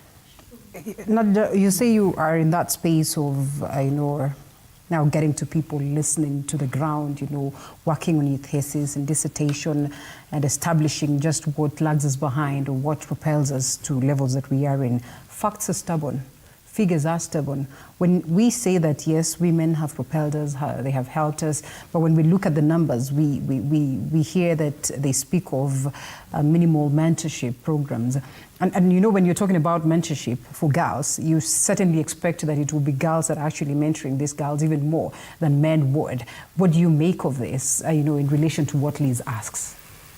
Okay, so I definitely would disagree. First of all, the narrative of women are their worst enemies was created to cause disruption within women. To make that narrative like, oh, you guys are fighting each other. So just continue in that bubble as the we take over the world. Honestly, it's not the case. And let's imagine for this conversation that there's 1 ounce of reality to it and it actually is true. Aren't you tired of hearing it? Like in 2025, we're saying we're not being held back by these things anymore. I've grown up hearing that narrative, But then it's in contrast with what is happening, because every time you talk to, here only, that lady talked about Amelia Odhiambo helping her. That's a woman. We all have stories about women help. You know, she's speaking about how she was helped by women and how she helped women. If you're saying women are your worst enemies, what about the mother who raised you and opened doors for you? And the grandmother who sacrificed to make sure you get where you are today? Those are all women. So women have always built each other up, and they will continue. What we need to see, and this is where the culture element comes in, and this is where the statistic comes in as well. The fact remains is women are getting a minimal chance at leadership. And that's why what we're discussing here today. All the noise aside, we're talking about women in leadership. Right. So we have, with all due respect to Honorable Amelia Odhiambo, Beijing plus 30 was great, but can we focus on the 30 years, 3 decades? And we're still sitting here and having discussions. Yes, there's been strides. Yes, Kenya has gone, I don't want to say leaps and bounds, because that wouldn't be the truth. We've made some things. When you talk about before there were 13 women in parliament and now there are 100, what's the percentage of women in leadership in political parties? It's like this small. It's tiny. It's like 7%? 9%. Do they cause this lagging behind? Because then the question tonight is, do you suppose the leaders, the women leaders that we are aware of are doing, you know, something that is significant enough to open doors for other women without much of struggle? Because you will hear them say, oh, they are flower girls, oh, are women representatives, we can't feel you on ground, and all that kind of thing. I'd like to go back to what you were saying to answer that question. You're not the only one. Every woman who has sat on a table with men has been... I know a lady who was told, because she was sitting like this, and they was staring at her breasts, and she was told, well, anything on the table is part of the discussion today, because her boobs were on the table. Right. Where if you're the woman in the room, it doesn't matter if you're young or old. It doesn't matter if you're CEO or president. You're the one who will be looked at to take minutes or to serve the tea. You know what I'm saying? Now, the difference is here. How do we accelerate the action that we want? We will not keep talking about it. We will turn around and we'll make our stand. And that's the reason. I think that's the issue. I was saying it earlier. Men are very easily ready to make a stand. And they don't think twice about, nitarushiwa mawe, or somebody will shout at me, you know, they don't. They know I need to make my stand now. It's that male dominance element. Okay. So women, maybe out of nature, we are more reserved. Yes, you know. And the unconscious bias. We can't stop talking about this. I know you spoke about we have to respect religions and cultures. I am 100% on that. But there are cultures that have caused unconscious bias. When we talk about unconscious bias, these are things that we are doing unconsciously, and they are creating, you know, subconscious elements that live through generations, generational trauma. Till today, people are still inheriting wives. Women are being inherited. And they're comfortable with that. A woman is being told, I will remove your clitoris. And that is literally your enjoyment to sex. There's the pharaonic one where every time the man leaves home, the woman is stitched up. Her labia is stitched up so that another man cannot enter. So as long as we look at women, there are women who cannot inherit today. Your father is a millionaire, he has died, the boys get everything. The uncles get everything. So when we talk about cultural setbacks, these are all of them. Right. Now, women, what are we doing? There are very few women who are taking up the discussion and pushing back. We'll be coming to that. Yes. Yes, we'll be coming to that. I'll allow Liz for a minute or two before she takes us for a break to engage one lady on that side of the audience. All right. All right, I'll start with you. Hello, everyone. Okay, my name is Liz, but till today, I'm able to say I'm Elizabeth when I found so many Elizabeth here. There are 50 of them here today. Yeah, I used not to like that name, but now I love it, seeing so many women in leadership. I used to admire Pauline Shegu growing up. I would watch her. I would watch her and I would be like, oh God, this lady is so beautiful. When I was growing up, she used to grace our screen on KBC. Regarding women leadership, I work for an organization that we do food supplement. I'm a health consultant. and a child psychologist, but now I'm working with, I'm doing our food supplement. And I would like to say this. We women, we are not our own enemies, but there are women who don't like women. I can say this for sure because I have been hated at work by women because of reasons that I cannot explain. I'll give a scenario, a very short one. One day I was attending a woman, because before we give supplement, we cancel and we check, we do the whole diagnosis. Yeah? Then she told me, is there any other doctor here? I said, no. She said, you can't attend me. I asked her, why? You look like the woman who disappeared with my husband. So the whole thing changed. I asked her, which part do I look? Your back. Spedi watu wako na nini kubwa. You see, now she has hated me and there's nothing that I have done to her. So I have done psychology, so I understand how human brain works. This woman is not hating on me, but she has been subjected to something that makes women who look like me are her enemies. Every time she finds a woman in the lift who look like me, she remember what happened to her marriage. Sometimes women are so hurt, so broken, such that they just walk because they need to survive. And when we understand from that perspective, I think we will stop being so judgmental towards other women, because I could have hated her and tell her, talk her. But I took her through, mom, nakuelewa. But I'm not that woman, I'm Elizabeth. It's Joyce who hurt you. And I took her through the journey of, even my dad left, but my mom never hated women because we are all women. Let's stop hating people that you don't know because you've been in that journey. And we went through the process. So women, we were put in that scenario of knowing that women don't like women, but we have to demystify the myth and love each other, support each other. I look at beautiful women that have grown seeing, and I'm so happy to see her going to another level and allowing beautiful women to take over, not still because she's not pretty, but because she knows that she has to lay a ground for others. Every time she comes here, we are scared that our CEO might just decide to bring her back on screen. Please, yeah, but she has laid ground for you people. Yeah. Kasavuri, she was how many years when she was still on the screen? So it's not like she cannot be on the screen, but she allowed other women to shine. So thank you very much. Thank you, Elizabeth. Kindly hold your thoughts. We'll be back after this very short commercial break.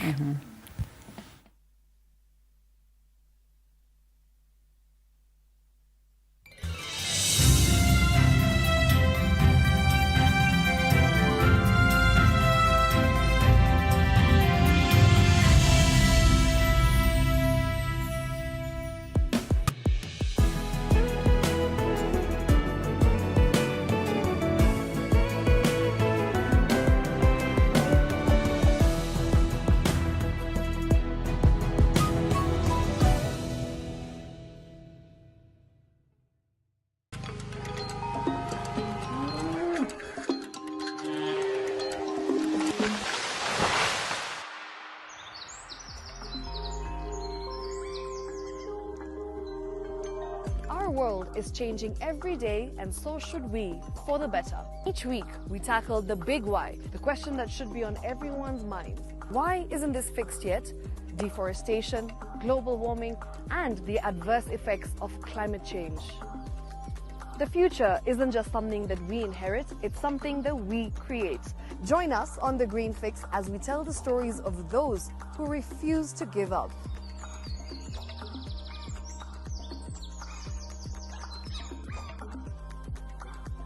When it comes to fixing the planet, there is no time to waste. Join me, Shiksha Arora, on Thursdays at 9 p.m. on The Green Fix as we look into the big why, you and I.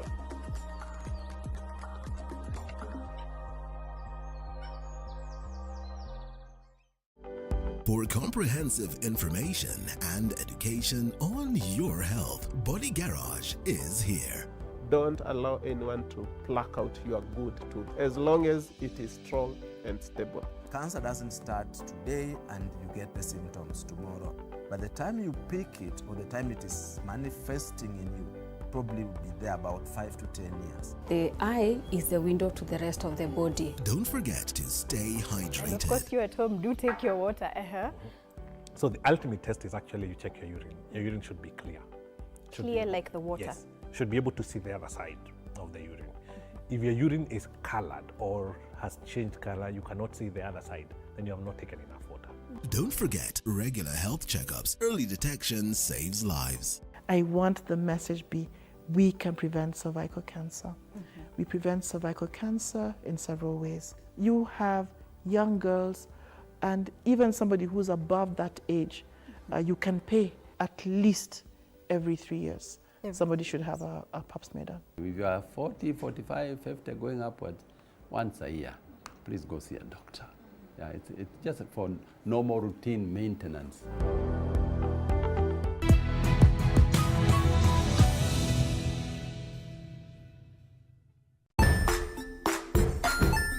Hey there, friends. Welcome to Kids on the Block, where fun and imagination come alive. We dive into magical world filled with exciting adventures and awesome friends. What position were you in? I was number 2. What position were you? Number 1. He decided to cross the bridge by his house and look for food on the other side. We're going to do half cup of chocolate chips, and the other one, we're going to do half cup of the blueberries. So, grab your imagination hats and get ready to explore with us.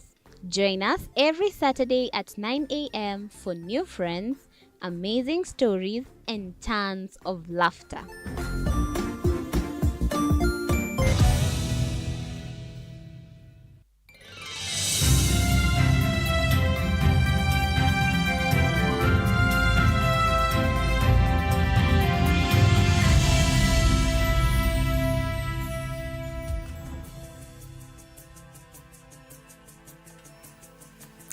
Ndio hivyo mpenzi mtazamaji, tumerejea katika kikao ambapo tunaangazia nafasi ya uongozi ya mwanamke.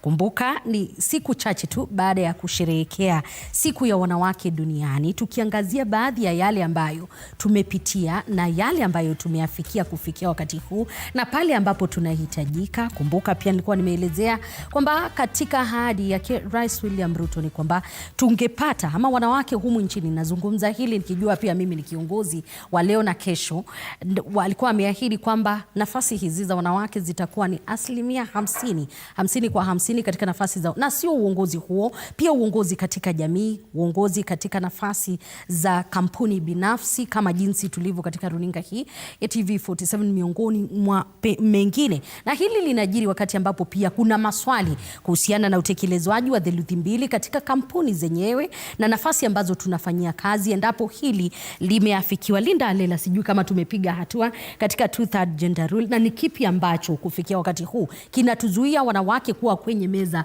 ya uongozi? Wajua, the 2/3 gender rule is quite a contentious concern in the country. Sometimes I'm scared because then when you see just how committed people are towards pushing for us to attain the 2/3 gender rule, yet they're also committed to make sure that it is not happening, then you ask yourself, are we even genuine in this space of making sure that we want to propel the women to leadership? Before we come back to you ladies, allow us to go back to Liz, who had the conch, so that they can as well tell us whether they think that we are ever going to get a space where we will attain the 2/3 gender rule in the respective capacities that Liz has highlighted. Yes, indeed. Thank you so much, Linda Alela and Liza Mutuku, for that. And also, just to add, it's 30 years down the line since the Beijing Declaration, which basically calls for gender equality. But still, the progress is frustratingly slow. And we'd like to hear from our audience just how can we fill up this gap, right? So, anyone who would like to weigh in on this matter, I'll start with you. Okay. Thank you. Thank you. My name is Jen Kivu. I am a nurse. I'm currently the Chief Nursing Officer at the MP Shah Hospital. I am also a health systems manager, and I'm also an organizational leader, currently pursuing a PhD in organizational leadership. We have quite a great role and work to do in as much as in bringing out the girl child, the women into leadership. Looking at myself, for example, I have been mentored. I know we've talked a lot about mentorship, coaching, supporting each other, women supporting each other, men supporting women. I have been a product of being mentored. I started by being mentored by my parents, whereby everybody was equal within the house. There was no segregation as you are a boy, you are a girl. We were given equal opportunities to grow. And that's what we really need as parents. Can we give our children that equal opportunity to grow? Because the moment we are not able to show them at that young age, then they grow knowing that this is not a girl's thing. This is a boy's thing. So if we are able as parents, right there at that stage, to be able to teach our children, both boys and girls, that even girls can be good leaders, then we'll have made very good progress. Talking of my mentorship and my growth, I am very high in healthcare system strengthening, healthcare quality, patient safety. This is a field I've been mentored by a man. And I've been able to be taken through. So as men, really, you can support women. And I've been able to grow and I've been able to implement. Because at the end of the day, if a woman grows, if a girl grows, it is the whole society which is going to grow. But the moment we press a girl down, I was reading somewhere today about, it was a post in LinkedIn. It was by Angela Nguku, the CEO of White Ribbon Alliance. And what she had written there is, a woman silenced, that's an opportunity crushed. And that's the reality on the matter. If we don't give these girls, if we don't give these women the opportunity, then we are losing opportunities. And these are challenges which we would have been able to, for our society to grow. In MP Shah, one of the things we are doing there, we have a school of nursing right there. And what we are doing right there is mentoring these young ones, looking at the data and the statistics in healthcare. We are talking from WHO data, we are talking of about 70% plus of the healthcare workforce is women. But what happens when you move up the ladder? You find you're talking about 25% or less women in leadership there. So what happened to this 70% of the other women within the healthcare? So one of the things which we are doing both to our nursing students and also to the rest of the women within the organization, we've launched what we call a worker mentorship program. And what the worker means is, worker is Swahili for ignite. Because one of the things we believe in, a candle loses absolutely nothing by lighting another. So as a leader, you lose absolutely nothing by igniting a woman there, igniting, supporting another person to grow. So it's very important that we are able to continue mentoring. And one of the things we really tell our young girls, our young new students who have joined nursing and the other fields, is you are more than what you've just entered. You don't just enter here, think beyond. In as much as you've entered as a nursing student, look beyond, because the great leaders are right there. We have CEOs who are in that class. We have very big people, even, who knows, the president might be in that class. So one of the things which I believe we all need to do, both men and women, is to support women because they have the capability to do it. Let's mentor them. Let's hold their hands so that they can be able to grow and to excel. The other thing, as I finish, is the other bit of making sure we are able to collaborate, because this works very key. I'm looking, for example, just giving another example of my organization. We have female leaders. For example, our CEO does a lot of mentoring, a lot of support for our young leaders. And looking at the change of leadership there, I know one of the areas looking of the 70% women in the organization and 25%, I think through this mentorship and this leadership support, is something we've been able to see. Actually, one of the things we have is quite a number of our leaders in the organization are women. Our CEO is a woman. Our CEO is a woman. So many are women. Looking at my place actually is in nursing, although nursing is a female-dominated, I do it a place and almost 100% I had women leaders, and they're doing great. Actually, one of the things we looked recently, we started searching for the boy child, because we were 100% women. So it's something we have the potential to grow as women. Let's not limit ourselves. Thank you. Thank you. Much. Good evening, everyone. Good evening. My name is Sabina Achieng. I'm an international development specialist and a rapporteur. I'm glad to be here, especially amongst women who are formidable, and I hope that we'll be able to socialize after this. My concern is, first of all, I think the topic of leadership is so important. And the reason why I want to focus on the importance of leadership is because there's an element of leadership that we possibly are running away from, which is accountability. Accountability is a principle of leadership. I've listened to, I'm not sure who mentioned it, but there's a person, we're speaking about the gender rule. 2/3 of parliament being a rule that was supposed to be ideally representing women, right? But here's the thing. When we look at how politics plays out in our country, we are easily going to be fooled when we think that leadership has nothing to do with the influence on politics. Why do I say this? We observe leaders. It's one thing for you to observe a leader at a table, but another thing for you to learn from what that person represents. So we look at, for example, I don't want to mention names, but if you look at, for example, I think Millie Odhiambo has been mentioned here. There's a reason why she's being mentioned as a possible mentor.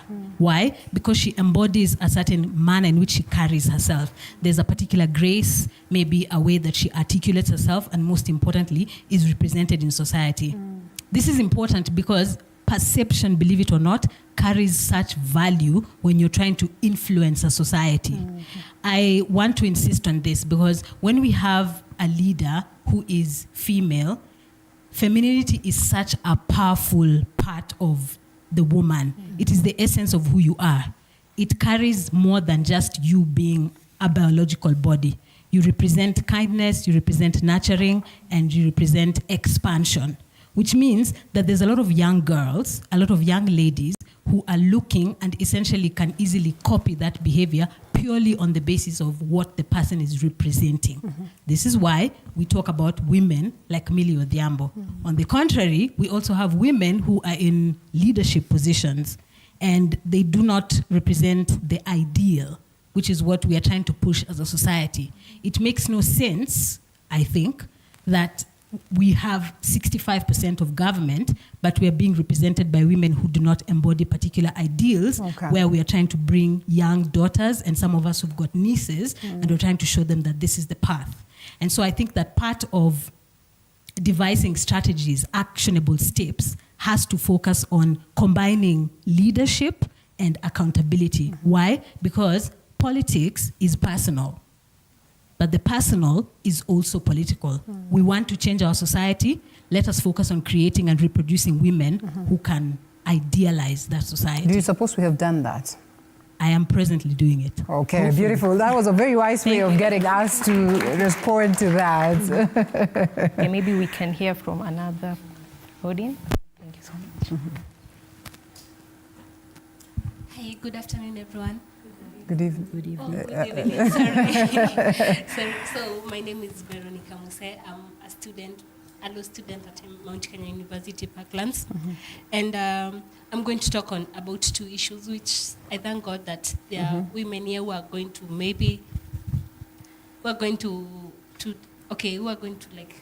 tuelezea zaidi how to go about everything. Kama unaweza kushika mic kidogo ndio tukusikie vizuri. Karibu. Okay, hivi? Yes. Oh. And so the first one, you talked about women, that gender role. And also we talked about how women are their own enemies, the previous topics. I'm not going to talk much about that. But then concerning that, Madam Pauline talked about how we should believe in yourself as a lady. And how you should be able to the first thing is believing in yourself. Table of deals and stuff, you have to wear out what you want, if it's $1 million shillings for the contract or whatever, because that's what a man will do. But then for us, we believe that we are to make at a point that lazima to negotiate for us to get whatever we deserve, of which that's not the point. That's why the two gender role is going to be kind of difficult to achieve, because at first we are capable of having the 50-50 government, because trust me, it's not like Kitambo back then 30 years ago, when most of the women were not educated. Today, in today's society, most of the women are even educated more than the men. And also they're also politically active more than the men. So that means we can get the 50-50 one. But why can't we go for the 50-50? The 50-50 rule is because we are made to believe that. And also she talked about the idea of the women who are presenting us not being so active into presenting women rather than being in the parliament and not. Okay, for example, Millie Adampo is well known for being so loud on women matters and everything. But then there are also women in parliament, the few that are there who are not putting enough impact to empower the girl child. And then the other thing is okay, I'm still a law student. That means I'm still a law student. That means we are in the process of breaking our ceiling and doing everything. So I believe that the women above should put more enforcement on empowering the girl child below. For example, back then in high school, we used to have forums like this where women could come speak to us and everything. But now in campus, you feel like they're not how they should be. Mm-hmm. So in a way that the girl child is kind of not as important as she was when she was growing up. Mm-hmm. That means akikuja huku shule, for example, these are things that are happening. Unakuja campus, yes, umepita, your future is bright, but then unakuja maybe ni vitu normal, you fall in love and what, and then that will lead you not achieve what you want because utazuiwa kidogo because there's this man who doesn't want to see you above there. All but right. Then you've been given the opportunity, of which that's the basic hindrance in most of the campus students. So I assume that if it could be possible, the women above wakuje chini, wakuja waanze na hata our campus students wasiwaachilie kwanza. We are not yet there. Okay. Yeah, because there are only a few that wamefika. Inakwanga, yeah, it's also present that maybe in classes you see that time we argument, time we are discussing, time we are hearing out our views. More of the boys are so confident than the girls. Okay. So that's transition troubles, Rev, as well as decision making. I think I had asked a question on that earlier on. Let us talk to these girls and help them. Yeah, thank you. All right. Rev, yes. Yeah, when we look at maybe the topic of making a decision, a girl has to be 2 or 3 steps ahead to cut out the bias. There is that issue of you have to work harder because of tradition. That does not mean you have a lesser brain or anything, but there are things you have to accept to move on. If you don't accept, there is such a topic as failing forward. Now, failing forward means you give room to failure, but you wake up and learn from it. Okay. So there is the failing backward where you give up, and that is the essence of counseling, why we need mentoring, why we need to coach and stuff like that. But decision making ideally comes from a lot of knowledge management. And when you lack knowledge, you can't make decisions. If we see some of the ceilings that women have broken, like in the Bible, there are 14 judges. When you talk in terms of there was that particular period when there was no rule, there was anarchy. But out of the 14 judges, one was a woman called Deborah. The other 13, of course, are men. Yeah, but Deborah was so effective that even the king could not go to war without her. And you know the Middle East culture is you are all hijabbed and everything else, but still, if she said no, they were not going to go to war. And so they won that war because of the brain that she had. And yet she had a husband. So there are things you have to get out of and make the decision on your own, even when you feel it's up against others. And for me, I come from that culture where we don't have to fight the men. There is a word like diversity. Yeah, we are cultured differently, we are made differently. And so we can't keep on talking about over-empowering the girl until she becomes a boy. You know what I mean? Yeah, but nyumba nani anawea trousers? You know those kind of things. And then when we go back now to the aspect of decisions, you see there can be very calculated decisions, like what was done to the Kikuyu community. The women were ruling, and the men decided these women, make them pregnant. Okay. And so they are all pregnant and yeah, they are on trimesters and they want apples and they want this. And the men ruled. So there is also the diversity that God has given women. And when we look at the Bible, really, people talk a lot about the bias that Jesus just chose men. But he was bankrolled by women. Okay. It is the women that financed his ministry. And that is the aspect that most men also will not talk about, where they are great things. Right, okay. Rev, I want us to hold it at that, at that point of decision making. Before we took that earlier break, Elizabeth Mutuku told us to move from the Book of Lamentation and talk progressively on action plans and everything. So we want to make the other hours that are left for this evening to be about action plans, to be about speaking to girls and telling them that usijali, it is not as bad as it used to be. We have fought tighter battles, but we are here. But we must listen to news kidogo. So why don't we take this break, listen to news, and then we come back with this discussion. Immense feedback also online, so please keep sending them. We'll be going through them later on.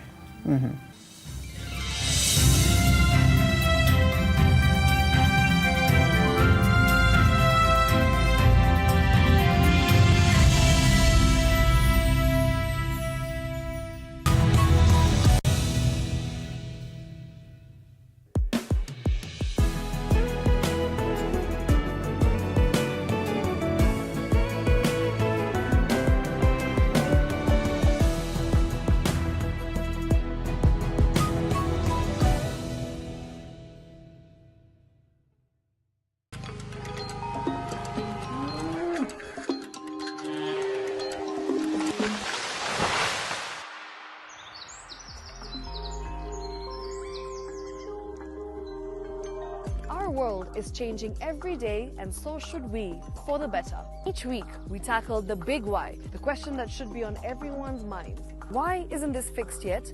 Deforestation, global warming, and the adverse effects of climate change. The future isn't just something that we inherit, it's something that we create. Join us on The Green Fix as we tell the stories of those who refuse to give up.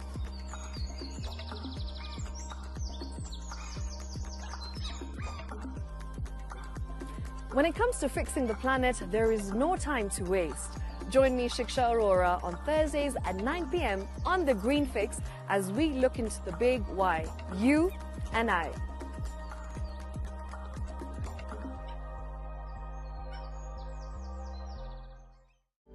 For comprehensive information and education on your health, Body Garage is here.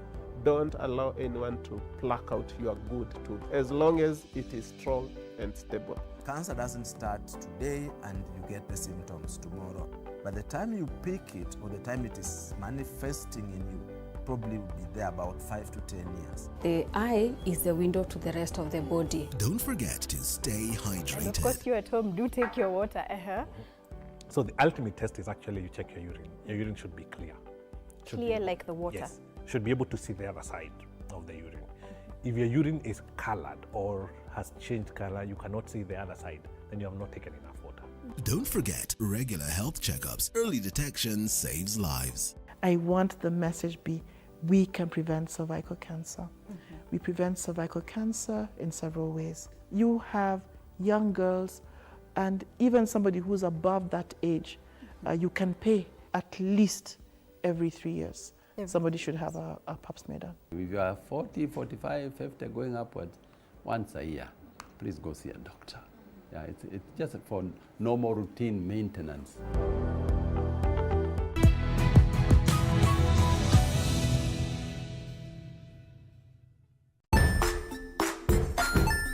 Hey there, friends. Welcome to Kids on the Block, where fun and imagination come alive.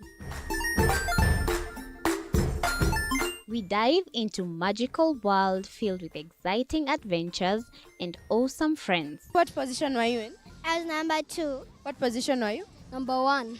He decided to cross the bridge by his house and look for food.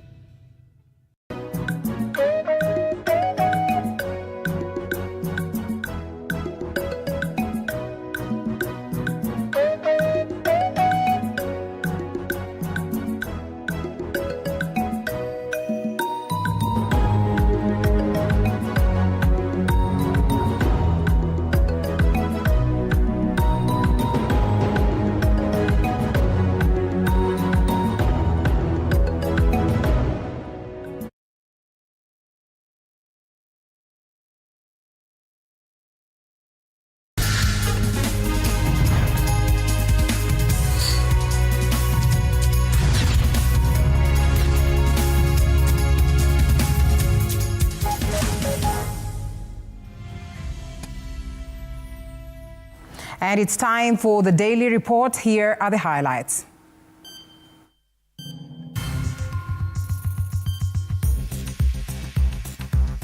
Tonight, Raila Odinga now claims that it is President William Ruto who went for him. Mimi sijaenda kwa Ruto. Ruto amekuja kwangu. Are there cracks within the Ruto-Raila pact? It's very difficult for Raila because he's almost lost all his people. It's not like before. This is not like before. And Kiharu Member of Parliament Ndindi Nyoro accused of favoring his constituency in the budget allocations when he was the chairman of the Budget Committee. This House will not sit back and allow members who sit in the Budget and Appropriations Committee to use the position they hold in that committee to appropriate money to only their constituencies. At least 6 people shot dead and others injured in a cattle raid attack in Baragoi, Samburu County. Wanauana hapa ndio ujinga. Ng'ombe unasikia imeenda hadi madereva wanauawa kama juzi vile Baragoi walifanyika. Also tonight, activists and families of murdered or disappeared victims of Lake Nakuru, including Brian Odhiambo, present a petition to the Senate demanding justice. To demand that justice be done, and you have put the Senate on notice, and the Senate must deliver. Linda Alela is my name. I'll be assisted by Rhoda Nyamai on the sign language interpreter's side. Now we begin on a sad note in Samburu, where 6 people have died with 8 others seriously injured following a banditry attack in Baragoi area. So far, security personnel have been deployed in the region to assess the security situation situation, even as the police say they have recovered 5 cattle while they pursue the bandits. Sheila Chelangat with the details of that. At the Samburu County Referral Hospital, 5 residents from Kawap in Baragoi are recuperating after sustaining injuries in a brutal banditry attack earlier today. The attack left 6 people dead and 8 others critically injured in what authorities describe as a devastating cattle raid. In the attack, heavily armed bandits stormed a settlement in Kilepoi area, opening fire before driving away an unknown number of livestock. On ground, so far, security personnel have been deployed to assess the extent of the attack. However, many in the region remain shaken. Naamini serikali wanaweza fanya hii jambo kunyang'anya watu pinduki. Washo kufanya hii mambo ya kuua watu na kunyang'anyana ng'ombe, sababu hii pinduki ndio inatusumbua sana hii area yetu. Ndugu zetu wanauliwa, ng'ombe zetu zinachukuliwa, na sisi kama Wasamburu tunategemea sana hiyo wanyama wetu kuwasomesha pia wanafunzi wetu. According to a report from the police in the area, so far they have managed to recover 4 bulls and 1 cow as the officers remain hot in pursuit of the bandits that escaped. Watu wanauana hapa ndio ujinga. Ng'ombe unasikia imeenda hadi madereva wanauawa kama juzi vile Baragoi walifanyika. Kitu muhimu tungependa kuambia serikali ya Rais Ruto atuangalie bana. However, tension remains high in Baragoi following the attack, with local residents fearing retaliatory attacks. Authorities now face mounting pressure to restore calm and end the cycle of violence in the region. Sheila Chelangat for TV47. Tonight, President William Ruto has announced plans to reconstruct Bomas of Kenya to enhance its infrastructure and global competitiveness. However, this comes amid claims by Deputy President Rigathi Gachagua, or former Deputy President Rigathi Gachagua, that the facility is privately owned by a Turkish investor. The government has refuted these allegations, insisting that Bomas remains state-owned and that the upgrade aims to transform it into a world-class conferencing hub. A day after the former Deputy President Rigathi Gachagua accused President William Ruto's government of selling Bomas of Kenya to a private investor, Ruto has moved to set the record straight. The head of state, in a rejoinder, deconstructed Gachagua's allegations, stating that renovations at Bomas will commence in 2 weeks, aimed at elevating its status into a world-class venue for global events. Addressing a cabinet meeting at State House, Ruto dismissed claims of a Turkish investor purchasing the facility, insisting that the Bomas International Convention Complex BICC upgrade was approved on August 8th, the year 2023, as part of a long-term development plan. And it wasn't just Bomas on the cabinet agenda. A decision was also made to ban the use of asbestos in government buildings, citing health risks. All public institutions, including schools and hospitals, will undergo renovations to replace asbestos roofing with safe alternatives, a process previously stalled due to lack of proper disposal sites. Meanwhile, the cabinet has directed the expedited completion of the 170-kilometer Rironi-Mau Summit Road project set for June 1st this year. The highway, to be upgraded from a 2-lane to a 4-lane dual carriageway, is expected to ease traffic flow between Nairobi, Nakuru, and Western Kenya, particularly during peak travel periods. Roga Ival, TV47. And President William Ruto today resumed his Nairobi County Development Tour, making stops in Mathare and Ruaraka. The head of state defended his latest political move to work with ODM leader Raila Odinga, calling it a symbol of national unity. And during his visit, the president inspected the affordable housing project in Mathare and made several promises, including purchasing a machine capable of producing at least 1 million chapatis daily to support school feeding programs, a pledge made to Nairobi Governor Johnson Sakaja. For the second day, President William Ruto continued his Nairobi County Development Tour, aiming to strengthen his dwindling touch with voters. The head of state used the platform to announce the new development projects, while also defending his latest political move with his longtime rival Raila Odinga. Kenya ni ya muhimu kuliko mambo ya kugawanya wa Kenya kwa misingi ya chama ama kabila ama dini ama sehemu ama jinsia zingine. Tukasema tuunganishe Kenya ndio Kenya iweze kwenda mbele. Nchi yetu isonge mbele. Lazima tuwe nchi moja, taifa moja, tuachane na ubaguzi wa vyama, ya ukabila, ya dini, tuwe taifa moja. Flanked by the Nairobi Governor Johnson Sakaja and other leaders, Ruto pledged support for students benefiting from the Dish in a County feeding program. He promised to help the governor procure a machine capable of producing 1 million chapatis daily. Sasa wewe governor, tafuta mahali ya kununua machine ya kutengeneza chapo 1,000,000. Hapa niko na mama wetu wa county, Mama Esther Pasaris, wapi makofi? The Nairobi tour comes just days after Ruto signed a pact with Raila Odinga, a move he says is aimed at fostering unity and addressing tribalism ahead of 2027. In a rejoinder, Governor Sakaja revealed that at least 300,000 students in public primary and ECD schools benefit from the county school feeding program. During his visit to St. Teresa Girls School in Mathare, the president pledged to construct at least 10 additional classrooms to accommodate the growing student population. As concerns over insecurity in Mathare persist, President Ruto directed that a gazette notice be issued for the immediate deployment of additional police officers to Mathare Police Station. Paul Kirobi, TV47, Nairobi.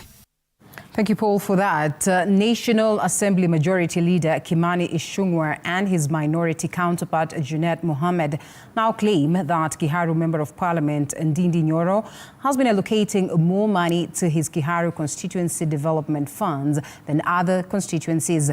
In an afternoon session in Parliament, the two have accused Nyoro of using his chairmanship of the Budget and Appropriations Committee in the National Assembly to favor his constituency and those of his close allies.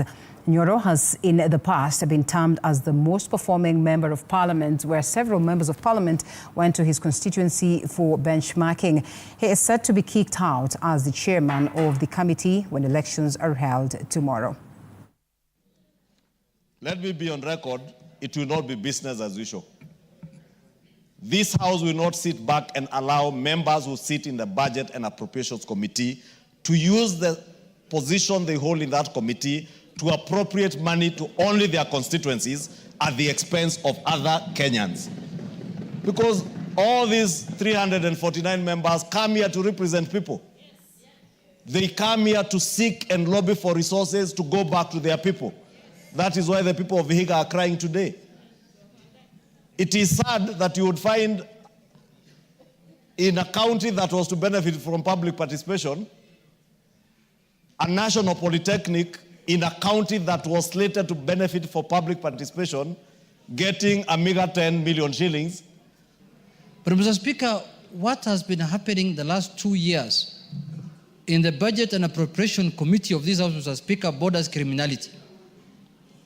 If we lay bare, Mr. Speaker, those things, as has been discussed in the retreat we had of the leadership in Naivasha and also in the House Business Committee, Mr. Speaker, those issues, those atrocities, Mr. Speaker, cannot be shied away from talking about, Mr. Speaker.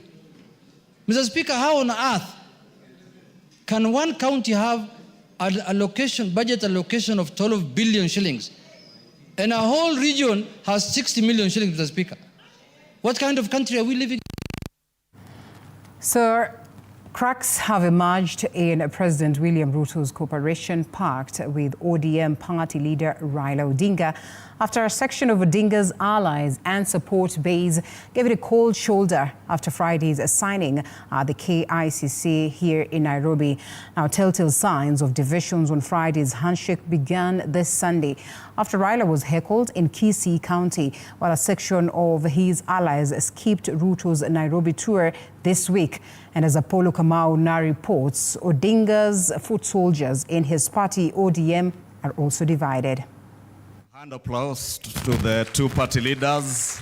The absence of Siaya Governor James Orengo, a longtime ally of ODM party leader Raila Odinga, during the MOU signing ceremony at the KICC between Odinga and President William Ruto, exposed the soft underbelly of the Orange Party on the Friday deal. And I am certain that Baba cannot go wrong. Sources indicate Orengo struggled to access Odinga before the signing, with those close to Odinga fearing he might convince Odinga otherwise, only to access him after the deal had already been sealed. Orengo, known for speaking his mind without fear, has since gone silent, attracting the wrath of Odinga's allies. I'm hoping that our governor can come out clearly and say whether he's supporting MOU or not. I am sure in a number of days that should be more clear. The fallout from the handshake exploded in Kisii on Sunday, where Odinga faced open rebellion in his South Nyanza stronghold, a clear sign the region is not on board with a Friday deal. Odinga, forced to eat humble pie and cast himself as a statesman, approached by Ruto for the sake of the country's stability, as political analysts warn this could prove costly for Odinga. He could quit because of the public. If he sees every support slipping from his fingers, he could reconsider at some point. And he's burnt the bridges. It's not like he can come back during Azimio and convince Kalonzo and the rest.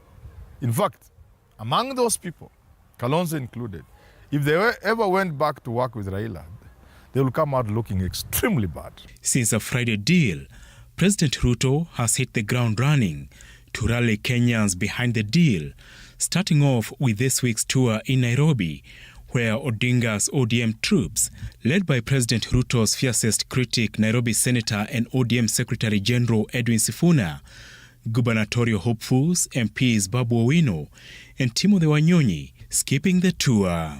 Apol Kamau, TV47. All right. Of course, we're all eyes to continue getting reactions as to that arrangement. Now, activists, families and friends of murdered and disappeared victims of Lake Nakuru National Park, among them the family of Brian Odhiambo, on Tuesday afternoon marched to the Senate to present a petition to the Senate of Kenya that is to conduct an inquiry into the alarming cases of killings and forced disappearances, torture and other human rights violations in Nakuru County. Samira Mohammed with the details of that. Following the court decision to close the case of the Nakuru-based fishermen, in which they demanded Brian Odhiambo be produced before court, dead or alive. Justice for Brian. The battle is not yet over for the family of Brian Odhiambo. Naomba tu masenators, nishikilieni mkono, munisaidie. nipate tu mtoto wangu. Alichukuliwa kwa macho yangu nikiona. Brian's family, accompanied by other families today, traveled to Kenya's capital, Nairobi, in pursuit of justice for their kin, who was allegedly taken by KWS officers on January 18th. Leo nimekuja kwa hii miji ya Nairobi. Kama naweza pata justice ya mtoto wangu, nimpate tu, hata kama walimuua niende nimzike. The three families, accompanied by activists and a section of rights groups, marched to the Senate to present their petition to the House to form a special committee to conduct an inquiry into the alarming cases of killings, enforced disappearances, torture, and other human rights violations at the Lake Nakuru National Park. We stand here as human rights defenders and families whose loved ones were killed or disappeared under circumstances tied to the Kenya Wildlife Service Rangers at Lake Nakuru National Park. And all in one voice, asking the legislators to expedite on the investigations and deliver justice. Senators, nimetoka Nakuru nikikuja kutafuta msaada kwenu. Nipewe tu baba watoto wangu. Mimi niko na mtoto wa miaka 6 na miaka 2. Aujui kwenye tunataka kuanza kuambia watoto baba walienda. The leaders present promised the affected families that the Senate will ensure a thorough investigation is conducted and justice is delivered as desired.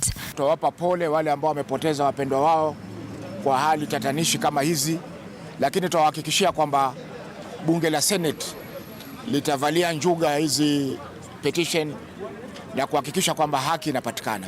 Samira Mohammed for TV47. Thank you, Samir, for that. Now, Joseph Ndungu, the caretaker of Solis Park Apartments, where Starlet Wahu, the sister of Pastor Kanyari, tragically lost her life on January the 3rd, 2024, testified in court, recounting just how he saw a man believed to be John Matara, the primary suspect in the murder, leaving the scene on that fateful night.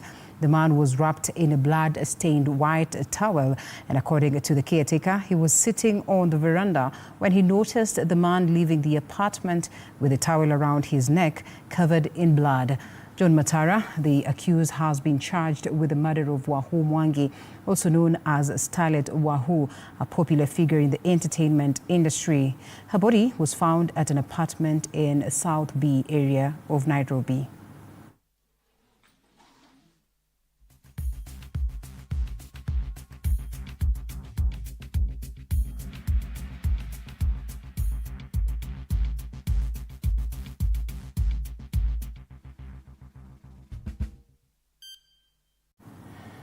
The UHC, or Universal Health Workers, took their protest to the Senate today, demanding better pay, improved working conditions, and permanent pensionable contracts.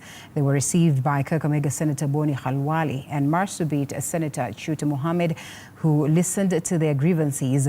And of course, in response, the Senate Health Committee assured the workers that they would push for their concerns to be addressed. The senators also pledged to lobby the Budget Committee to allocate sufficient funds for the workers in the 2025 financial year.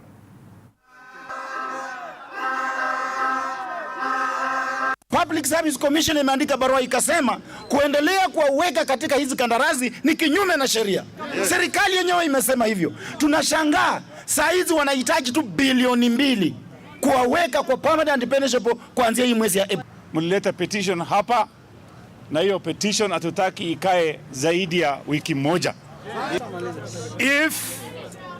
If we don't address these things comprehensively, wakati National Assembly inaweka budgetary lines, utapata pesa has gone to the wrong place. The post-mortem examination of Kenyan police officer Samuel Tompoi, who was killed while serving in Haiti, was conducted earlier today at Chiromo Funeral Home.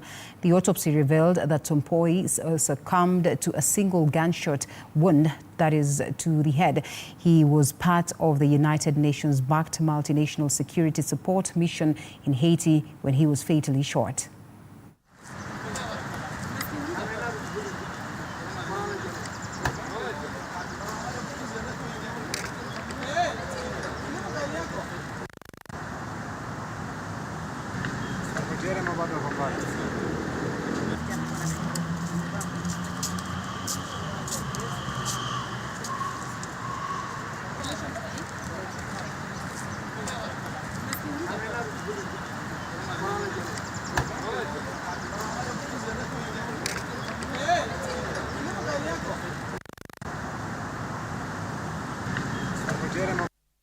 Now, Kingdom Bank, in partnership with Canon Group Insurance, has launched the Faidi Dada Motor Cover, a motor vehicle insurance tailored for women. This expands the Faidi Dada program, which supports over 6,000 women. The coverage includes personal and commercial vehicles, as well as additional benefits like protection for handbag contents, accommodation after accidents, and protection against political violence, terrorism, and sabotage.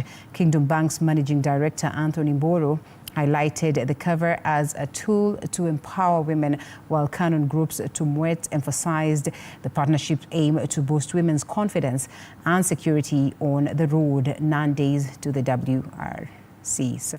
They've saved, they've borrowed, but more than just numbers, this is about tangible change that we have witnessed in the lives of the women that we've engaged with, in their chamas, in their businesses. Faidi Dada isn't just a product.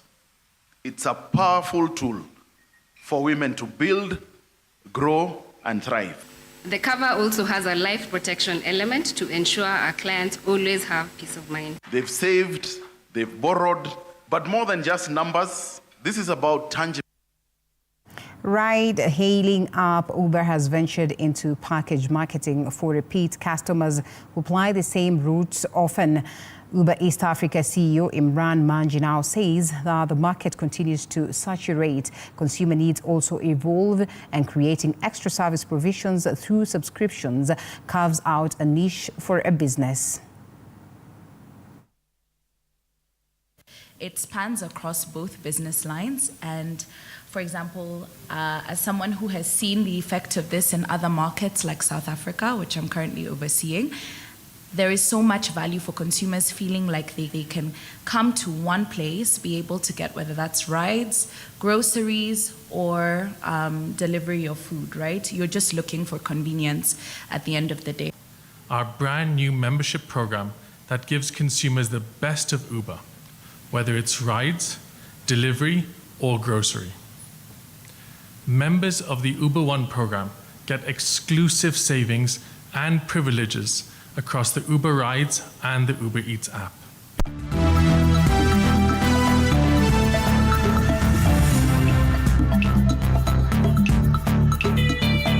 Sports news brought to you by Maybet. Join Maybet leo upate free bet papo hapo. Fanya hivi, chagua home team to win, yani number 1, au draw X, au away team 2 kwa game ya siku ya free bet. Weka namba yako ya simu, weka password ya account yako, chagua submit free bet. Utapata free bet kwa account yako ya Maybet. Usisahau kuverify account yako. Kama hutakuwa verified, utapoteza free bet yako after 2 days. Betting is strictly for 18 years and over. Play responsibly. Terms and conditions apply. BCLB number 0000578. Maybet na minia na najishindia. Pesa inavutia. We get sporty. We also have a rally driver in the house this evening as we get to that discussion on women. But yes, a reminder that the WRC Safari Rally drivers are getting ready for the competitions slated for the 20th to 23rd March this month in Naivasha, Kenya. And our sports reporter Duncan Mutua has been keeping an eye on the preparations as the cabinet has also just approved the hosting of the event. Here is a story about Pauline Shegu's road to Naivasha. With just 9 days remaining until the World Rally Championship Safari Rally kicks off in Kenya, drivers are in the final stages of the preparations. Tuna wiki moja tu. Tuna wiki moja peke yake kushiriki. Among them is Pauline Shegu, a notable competitor who has been part of the Safari Rally since 2023. Her resilience and talent make her a fierce contender in the sport dominated by men. Umeona kwenye orodha ambayo imetumwa kutoka FIA ya washiriki kwenye kiwango cha WRC na ARC, ni mimi niko kwenye hiyo list nambari 37, mwanamke pekee. As she sets her sight on achieving another historical milestone, Pauline is facing significant challenges. Chief among them is lack of sponsorship, which threatens to sideline her from participating in Naivasha from the 20th to 23rd of this month. Kwa miaka miwili mfululizo nimemaliza vizuri. Sasa mwaka huu wa 2025 ndio sijui kutakuwa vipi kwa vile hatujapata ufadhili. Pauline is not alone in facing these hurdles, but she remains optimistic that circumstances might turn around in the coming days. Beyond competing, one of her primary goals is to inspire the younger generation of women to take the wheel and pursue their motorsport dreams. Na kushiriki kwangu sio mimi kama Pauline. Nashiriki kwa vile maudhui yangu ni wanawake wengi. Tuwe na wanawake wengi kwenye mashindano haya, ambayo nimekuwa nikifanya tangu miaka iliyopita. Mwaka wa 2023-24 tulikuwa na wanawake wengi kwenye mashindano haya. Mwaka huu ni jambo la kuvunja moyo sana, hakuna wanawake. Duncan Mutua, TV47. Yes, so Pauline Shegu is in the building, and I think it's at this very point we say done with news and back to that very important conversation on women and leadership. The biggest question of the day is, have you seen a woman who's in that space of leadership, and do you think they have done what is accorded to them should be done? What would you make of their leadership? Allow us to take a quick breather, right, Mr. Director? Yes, we take a quick breather and then we come back with that after that.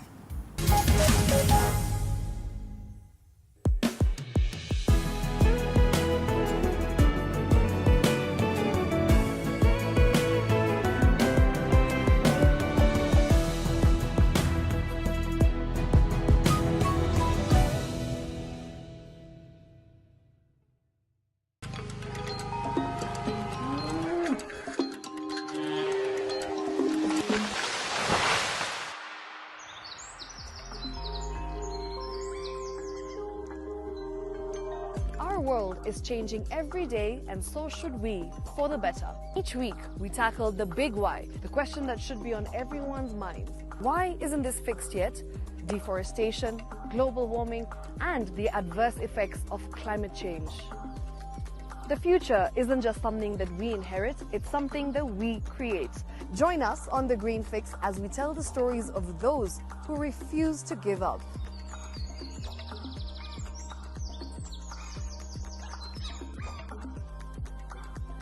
When it comes to fixing the planet, there is no time to waste. Join me, Shiksha Aurora, on Thursdays at 9 p.m. on The Green Fix as we look into the big why, you and I.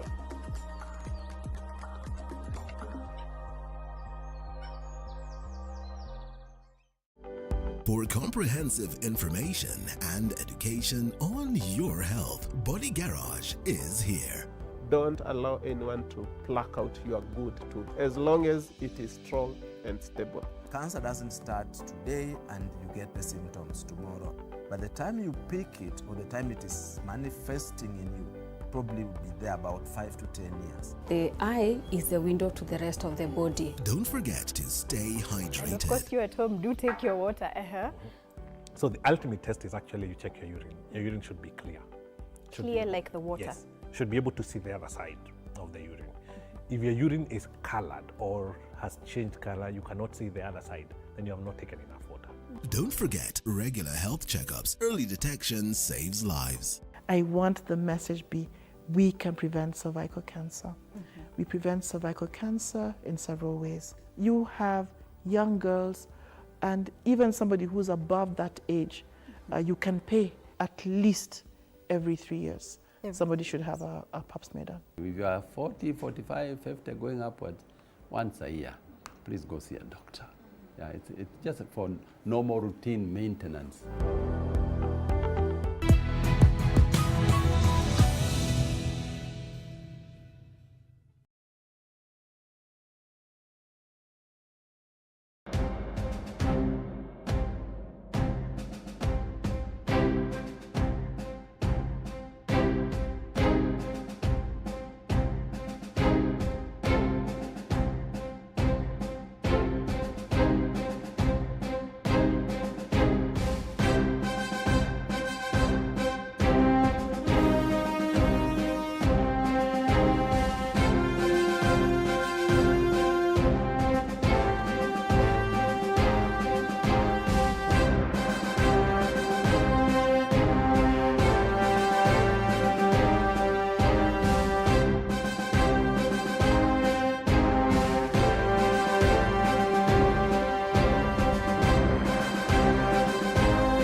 Alela. Yes, this is the Daily Report and by extension the People's Court, and we are back with the People's Court. The ladies are back refreshed. They have interacted. They probably are coming back with better things and better news as to what we can do to make sure that we empower the girl child without leaving the boy child behind. The subject tonight being ladies and leadership.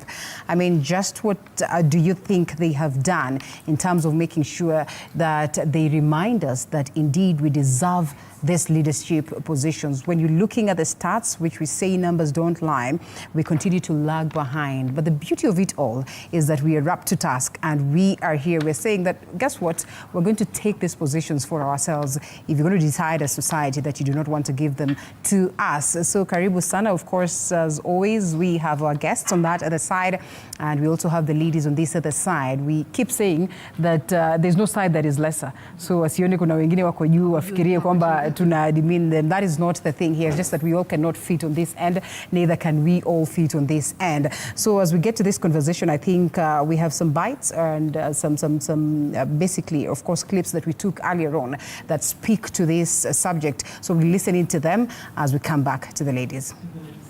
The concern is if we can, after Beijing, for our achievement. Okay, there's a lot of achievement you've said, but there's still some area in the world,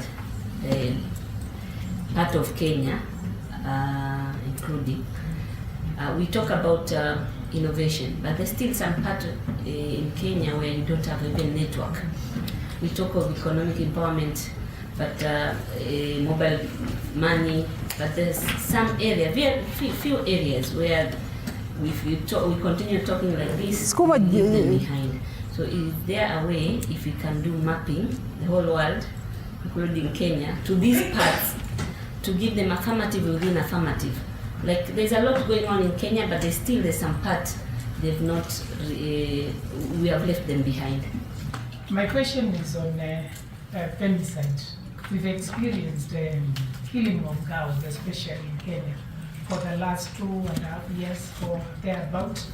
I don't know whether this one is a global issue or what would want to say about it. Then my other comment is on the boy child. Do you think we can reach a point where we'll really be fighting for the girl so much and then we leave the boy child behind? Thank you. Can actually work with. I see it working in Ethiopia and I see it working in Dubai. So it's something that we can think of. Then I just wanted to clarify that Uganda representation is not and has never been at 70%. They have not even reached 50%. I think they are about 38%. Perhaps what we are talking about is Rwanda, where representation is at 51%. That is almost also influenced by the fact that they had a war. And we came back from the war, there are circumstances that then favored women representation.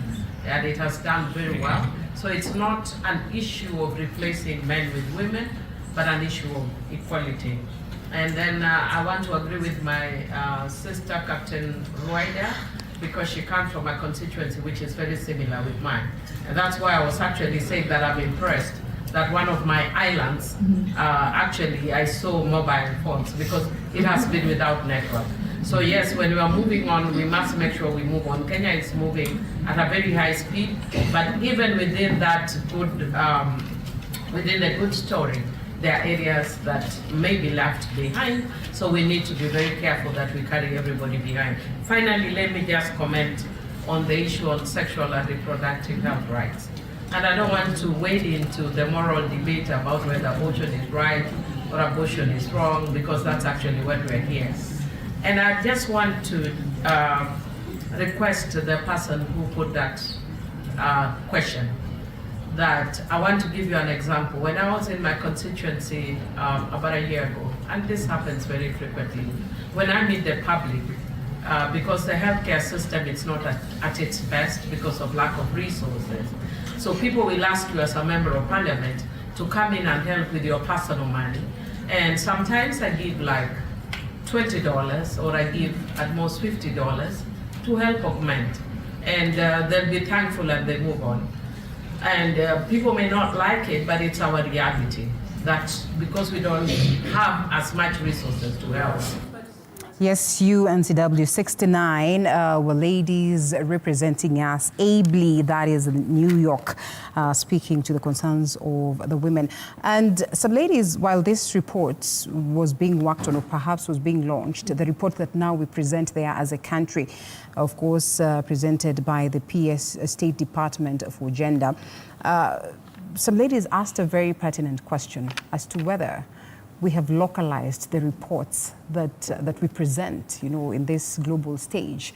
Because then it's one thing for us to have a beautiful report that speaks about women across, yet we do not highlight the concerns, we do not highlight the progress, we do not highlight what we would want addressed locally.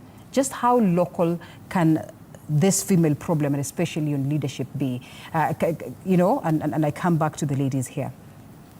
You can take it up. Yeah. I think in the global stage, and when I look both whether it comes to women issues or even health issues, a country wants to paint the best picture of what they've been able to achieve as a country. However, I think in this year's call in terms of accelerating action is also about providing learning lessons. Yes, you can highlight what you've done very well, but you can also provide learning lessons and opportunities for growth. For instance, when it comes to the women rep issue, it's a brilliant idea because majority of the women governors would never have become governors if they never had a bit of political influence when they served either as women rep or other nominated positions. However, do we want to redefine or do we want to create more visibility of what these women rep do?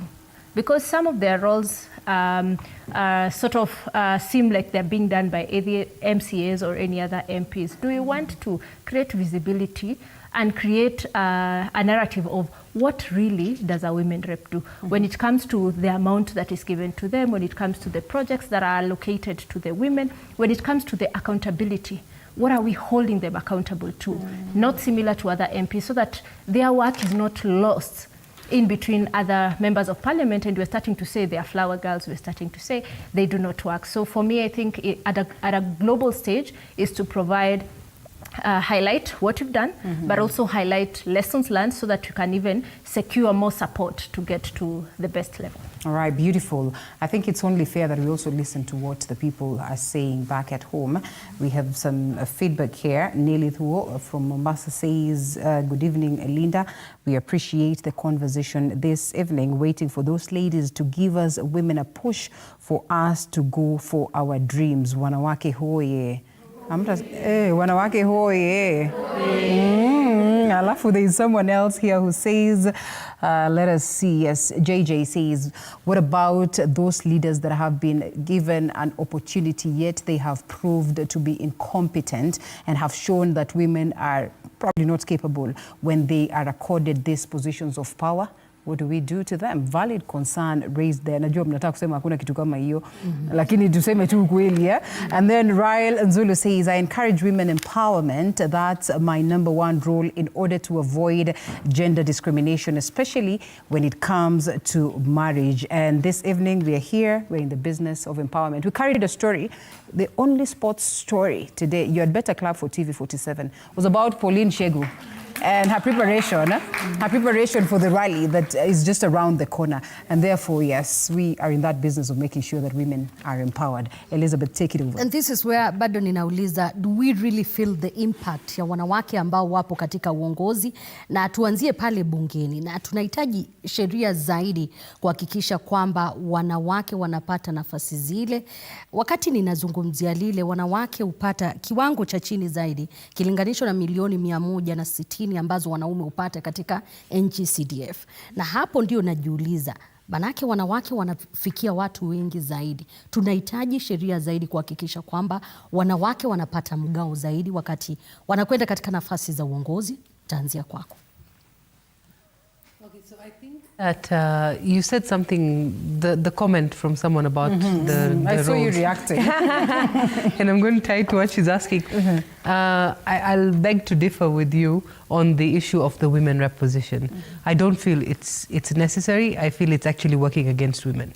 Okay. Main reason being it allows people to have such comments. Oh, but we have women reps, but they're not doing anything. ABCD. Yeah, because there's no men reps. And as long as we have women reps, then women's issues remain women's problems. They should not be women's problems. It's a national problem. If a woman is being sexually violated or being beaten, you know, and murdered, femicide is on a rise. We have all these other issues. It's everyone's problem. It's not only a woman's problem. Yeah. So here you are sidelining this, making this position only about women and then telling them, nendeni mujisot. That's literally what's happening. And that plays into this cultural issue that we have where women's issues are not men's issues. We need to remember, and the fact that when we talk about women in leadership or women's rights or accelerating the women's agenda, you know, accelerating action for women's agenda, it's not that we are in competition with men. Men are actually our biggest allies. There are amazing men out there who are doing amazing things for affirmative action to ensure that women have safe spaces at work, have, you know, better all this kind of things that we're fighting for. Men are our allies. So let's get that out of the way. This is not a competition. It's not a conflict. They are our allies. Yeah. So I would say when we're looking at are women doing enough or are women more, first of all, for me, that would be my argument as to why the women's rep position shouldn't be there. It has been designed to fail because the women who come into those positions don't really speak for all women. Number one, maybe a majority of them will feel, this is not my voice, or what, you know, that kind of thing. Number two, it's politically motivated. So when something is politically motivated, it doesn't serve the purpose. Number three, it's under budgeted. So you're going to say this lady is not doing her job, but then the funds are not available to do the job, so already failed. And then that creates this narrative of, you see, even if we give them an office, there's nothing they can do about it. It's everyone's problem. Affirmative action. What do you take of it before Liz comes in? Because that was as a result of this talk of affirmative action. Yeah, I mean, affirmative action is like it's everyone's. It's right up there with what the kind of things that we need. What is affirmative action? Like let's start there. I think many people feel that affirmative action is all about feminists and feminist movements. Let's all take off our bras and walk topless in the streets. No, that's not what affirmative action is. It's about having policies that are drawn up that protect women. We were talking about it during the tea break. Our Employment Act says what? 3 months maternity leave paid for women. How is that even okay? It's not. By the time you're back in office, you've lost out on opportunities for promotions. You're still bleeding, probably. You still serve your CS thing. You've got a 3-month-old child at home and you're supposed to be functioning at work. And the men, 2 weeks, again, just like the women reps position, you take those 2 weeks, put your feet up, have a beer, you know, take your time off. So it's a woman's problem again to raise the child. She just birthed, her body is healing, now let her also raise the child. Like, why isn't it 3 months, 3 months? You get what I mean? Right. So affirmative action is not only about this whole negative, toxic feminism. I'm saying toxic because I feel when women start saying we are fighting men or we want to be like men, we're already cutting ourselves short and we are missing the point. Okay. So affirmative action for me is those, like every girl to go to school, the right to inherit, the right to divorce, the right to marriage, to say yes or no, the right to enjoy sex and not be, your clitoris be removed. All those kind of things, that's affirmative action to us. All right. And possibly to just butt in on the role of a women rep in this country. The role of a women rep is not to speak on behalf of the women. It is to provide an opportunity for women to participate in the lawmaking process, to participate in advocacy. So, and that is why I said, as much as, yes, we have provided an opportunity for women to become leaders, how have we structured that role? So that to make sure that women are not being judged by whether they spoke about women, whether they gave sanitary pads, or whether they went to a girls' school to speak, yet there are significant issues that are happening in the society that you as a woman are able to articulate, but you're not speaking in parliament. So that is why we need to provide avenues of measuring the performance of women rep based on the constitution, not based on the fact that we have thought that women rep are just supposed to speak on behalf of the women. Speaking of affirmative action also, I've been reminded of Gen Z. During the demonstrations, they didn't want the top up on the gender when it comes to women and representation in parliament. And this goes to many women and myself and any other woman who wants to be in leadership, wondering whether we need these spaces on top-up basis or we need to go for these spaces. Pauline. Allow me not to engage further on politics, but I want to appreciate that we have women reps in parliament. Many years we didn't have women representing our country. It's a privilege. As much as we have a few who can articulate issues touching on government policies, women agenda, but I'm happy, I'm proud to say that I feel nice when I see we have more members of parliament, women, we have governors, we have senators, women, we have women reps, because they are representing us. And I'm sure they have agendas when they go to that parliament to discuss about. For that woman or that lady to be elected, to be a women rep in parliament, there is something, there's an agenda. I'm sure this person gave out what was required, manifesto yake. She gave the manifesto about what she's supposed to. I want to agree with her, I want to concur with her that I don't want to be labored on women rep that they're not doing much, they are given less budget, but I want to look at it in a point of view that these youngsters seated here, the lady from Kericho, the one vying, she wants to be a woman rep. So I don't want to talk negative about that position because I want her to take that position to represent her county.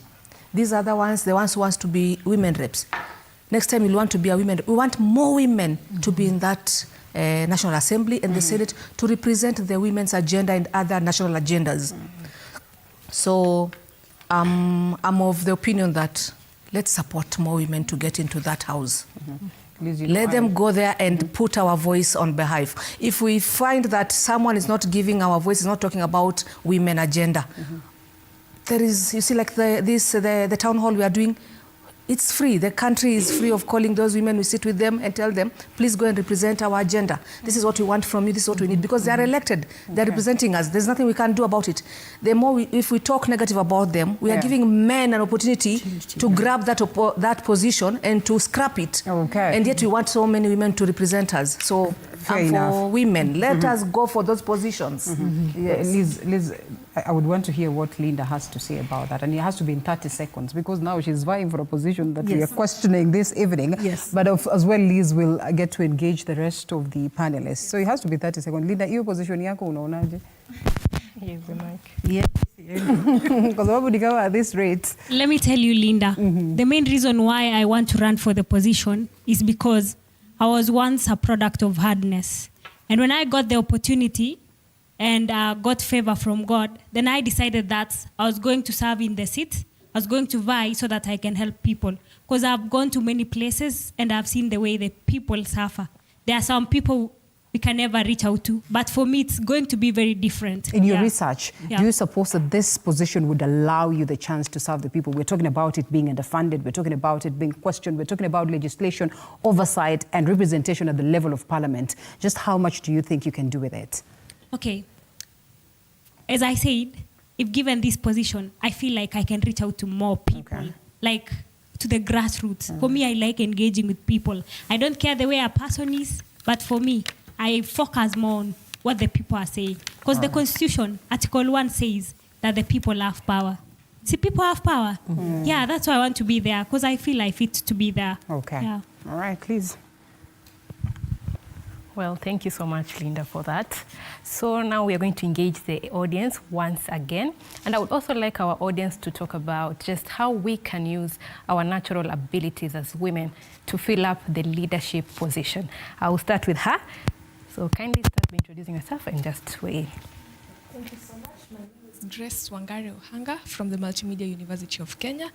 I am really impressed to see great leaders sitting in front of us. You really inspire us. You know, engaging one-on-one is really good. Okay, let me divert the attention and give you a different perception about maybe leadership. So I think most of the ladies, we should not perceive, okay, when I enter into politics, I should not look it as if I'm a lady. When I enter into politics, I am a leader. Okay. When I get into that position, you're not judging me based on the gender. I am getting there to serve. So I think that is a perception that we all need to change. When you get into a position, you're not a lady. You are a leader. Okay. Go and serve.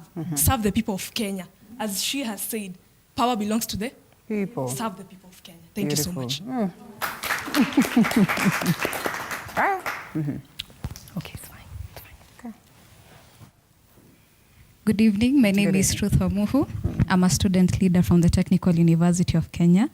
Thank you so much for this opportunity. And I love the discussion today because it speaks so close to my heart. And I will start off by saying that I became a presiding officer at the age of 19 years. And that is to say that you know how electoral polling stations are usually like. And I remember I didn't get that opportunity because someone, came and told me, you are fit for that particular position. I remember when people were going for the training, I literally sneaked into the room with a chair. And once I was given, so I was shaking when I was doing the particular training, but I decided to take up that step. And when I was at my polling station, I remember I received so many insults, especially because my machine was faulty and people were like, wewe kasichana kadogo, unatusumbua, we ni mtu mdogo sana, you do not even deserve to be a polling presiding officer. Then came to my electoral position in my own campus. And the point is, no one is going to come and give you a position. And I will go with the fact that we as women, we need to go for those positions. I've come here previously and I've seen Linda and her counterpart presenting news. There's no difference actually. But we need to look at, when you talk about women in leadership, we need to look at the value proposition. What are you bringing? I remember when I was campaigning and I was engaging my male counterparts, they will tell me, you are a lady. Just package yourself very well, smile, just give people tight hugs. And then all the male delegates will be on your side.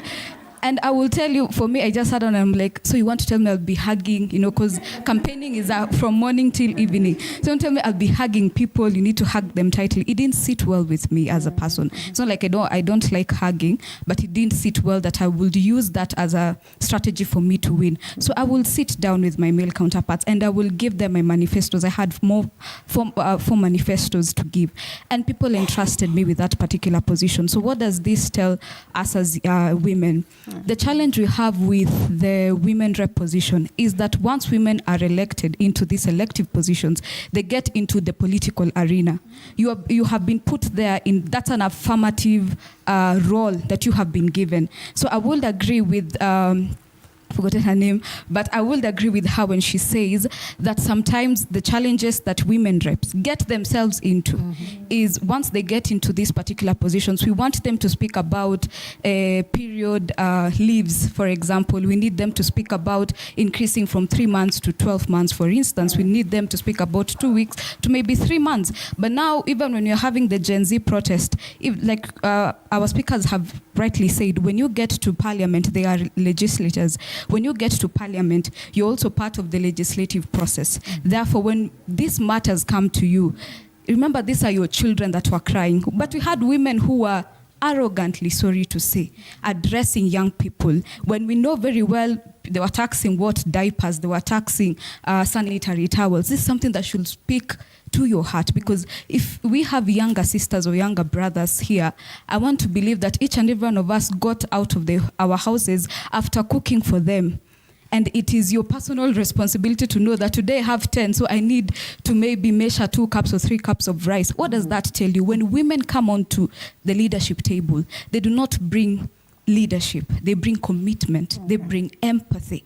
But that is what we need as a country, because we've gotten to a position where we're getting people who are so comfortable, so arrogant, and I believe that if we changed from 35% or 30% representation to 50%, I can swear it. I don't know whether I have so much money in my bank, but I can attest to the fact that we're going to have transformative leadership. Apart from ladies who are not doing so much as they are expected, I think that should not be used as a measure of how, because it's a matter of personality. What do you believe in? Why did the people entrust you with that particular position? Beautiful.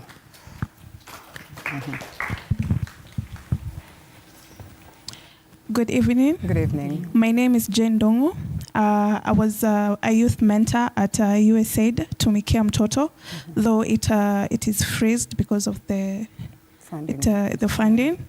So my perspective was, what if we talk about engaging men in this journey?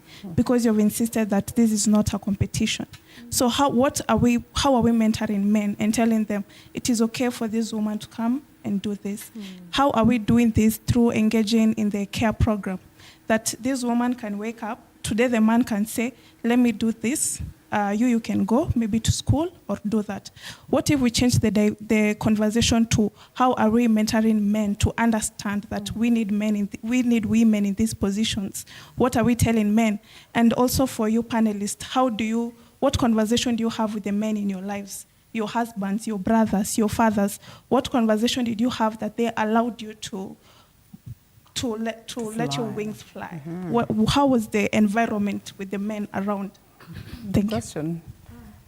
That's interesting, eh? And I think as we see the mic going round, maybe it's fair that perhaps Rev tells us what is the conversation that happens with the men as we come to you. Yeah. Okay, it's actually a very good question because I think it is a paradigm. She's brought a paradigm shift and focus on the men for the sake of the women, you know. Do we have even that in the first place? Because probably, again, being in the knowledge industry, it's a knowledge issue. If they don't know, like the way men move out of the bedroom, I mean, this child is screaming, I have to sleep. What about the woman? She doesn't have to sleep. She's also going to a job. So I think it's not that men are deliberately being mean, but the knowledge, the awareness, the training around the whole process needs to be within a couple, system. And that is probably what is missing. And people get involved in relationships of marriage, and they have never fathomed what it means to get a child. Especially terrible children. They have colic, they scream, they don't sleep. People don't envision that, and the woman goes into depression, and the man does not understand it is depression. That she's under depression. And so I think it's an understanding concept that needs to go back to the basics, where we are saying, can men also be educated? That before you get this child, this is what it will mean. And I think that is also the conversation, I think, around where my colleagues were also talking about, even our misunderstanding. Because I can see, we went to school with Gladys Cholet. We were in school with Gladys Cholet. And so, and a lot of the people that we went with in Loreto are lawyers and judges. I guess maybe it's the principal. Sometimes they say the principal's influence. But when you look at the legal aspect of the job, and someone has rightfully articulated, it's a legal thing. It's not a women thing. It's not because I'm a woman, so I need to take things like that. So I think there is something about leadership that lacks information. There is information, because for me, even looking at leadership, I have seen the gap in Africa. Even when we were given back our independence, we were given the role of supervisor, the role of manager, but not the role of the leader. That's why people mess up. Even when they are CEOs, they still operate, they catch feelings. And you say, excuse me, you are the CEO. You know, like you can make the rules around here and they are still catching because of some emotional, you know, baggage they are carrying. So it means there was a way we did not get, that part was not given to us. That's why when the church is also given leadership of the African nature, they don't do well. Because leadership lessons and leadership classes were missing. If you go also to the organizations, you go to several other things. The leadership aspect is the problem of Africa today. And it's also the problem of the genders. Because when we go back, we are told God created male and female, created them He. He did not say that this one is better than the other. So we are of the same equal status. So I think it's a concept that we now need to, you know, like press factory settings, you know, like reset the factory settings in us and not take ourselves as the lesser and the men as the, and then the knowledge is managed towards love for one another. Beautiful. We'll take it back to Liz. Liz, I remember while engaging men at some society and you know, just trying to figure out whether they understand the nitty-gritty details of FGM. Surprisingly, no matter how much they push for them, a Maasai man wearing his shuka and everything, they do not understand the pain that the girls go through. They do not understand the problem of not enjoying pleasure. They do not understand all these things. So them, it is culture that was with the forefathers, iendele. But now when you get to engage them and they see the horrific stories that their girls are saying, you actually do not want to see your sister going through that, your mother and everything. And therefore it becomes easy when they have the knowledge to actually help in aiming off this practice. Over. Still on men, Linda, when you talk to men, you'll hear they say, we are empowering the women, but we do not teach the men how to live with an empowered woman. Yes. So maybe we should hear from our audience, what do they think about that as well? My name is Mildred Ademo.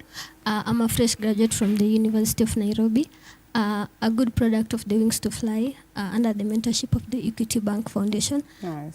For me, what I would want to add to the discussion is that I would want to add on what you said.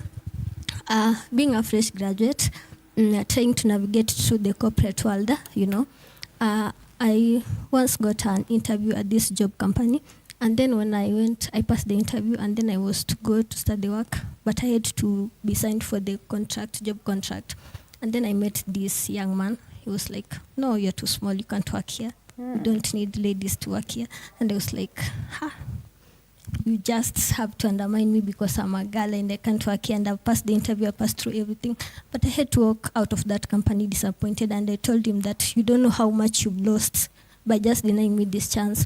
And then another scenario to add on that is that there's this one person who told me that her payment was undercut just because she's a lady working in a company dominated by men. On the discussion of today is that as much as we are talking about women in leadership, we are talking about these strategies that we need to put in so that women can be up in the leadership. One of them is empowerment. We need to empower the girl child. We need to empower this woman. Also, let us not forget the boy child. We need to empower also the boy child in such a way that they can accommodate these ladies in the workplace. I felt so bad when I was denied the chance. The young man was like, I can't sign for you, and there's no way you can take me. And I was like, oh, it's okay. I felt bad. That's what it was. So eventually you never got that opportunity? I never got that opportunity. I'm still looking for it. I wish we can name and shame sometimes, you know? Hi, good evening. My name is Terry Mora Jefta.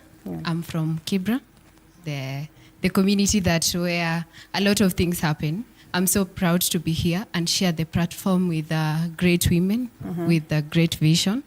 And I am a lot of things. I am quite a lot of things. If I start mentioning them here, I'll be even very surprised of myself. But allow me to mention a few. I am a PA, executive assistant to the CEO of Traverse Culture.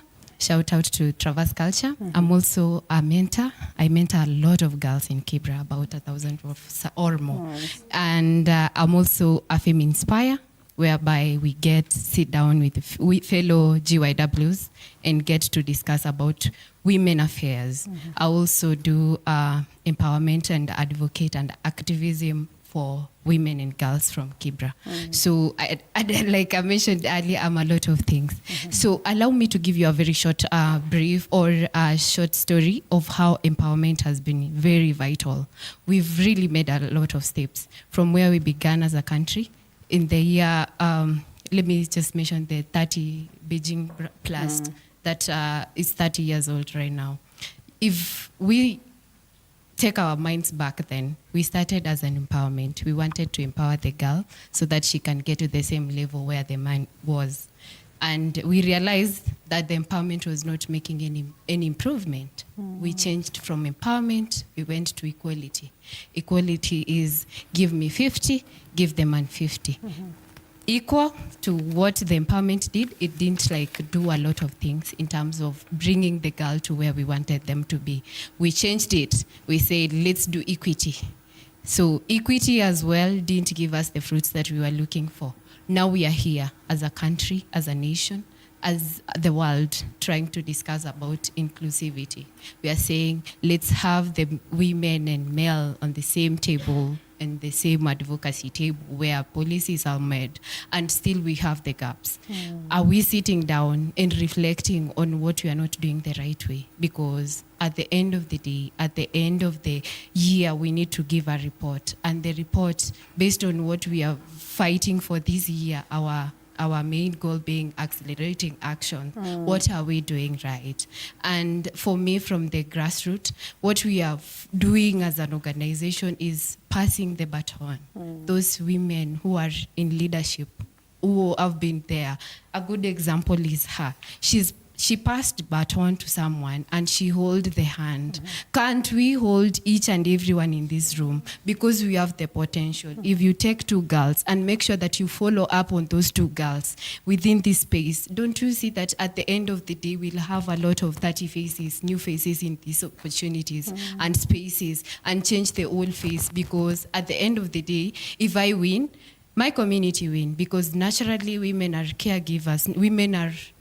They bring up society. Women are creatures that are meant to nurture and take care of people. So if you give an opportunity to a small girl in the community, if you give out an opportunity to maybe a journalist who wants to grow here, at the end of the day, we won't be lamenting and saying there's no women in the leadership spaces. So kindly, if you go back to your spaces, please hold someone a hand. It doesn't matter how long you will hold them. Just hold them and remind them, I'm here. Wherever you want to talk to someone or get advice from someone, I'm here to walk you through. Because a lot of things happen. I'm wearing a suit today.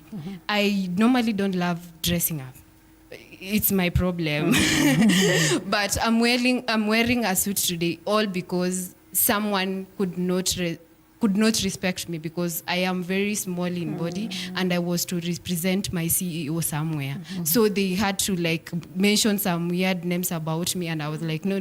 I am here. I had to give out cards so that they can understand I'm someone very important and they need me, I need them as well. So we don't have to explain that.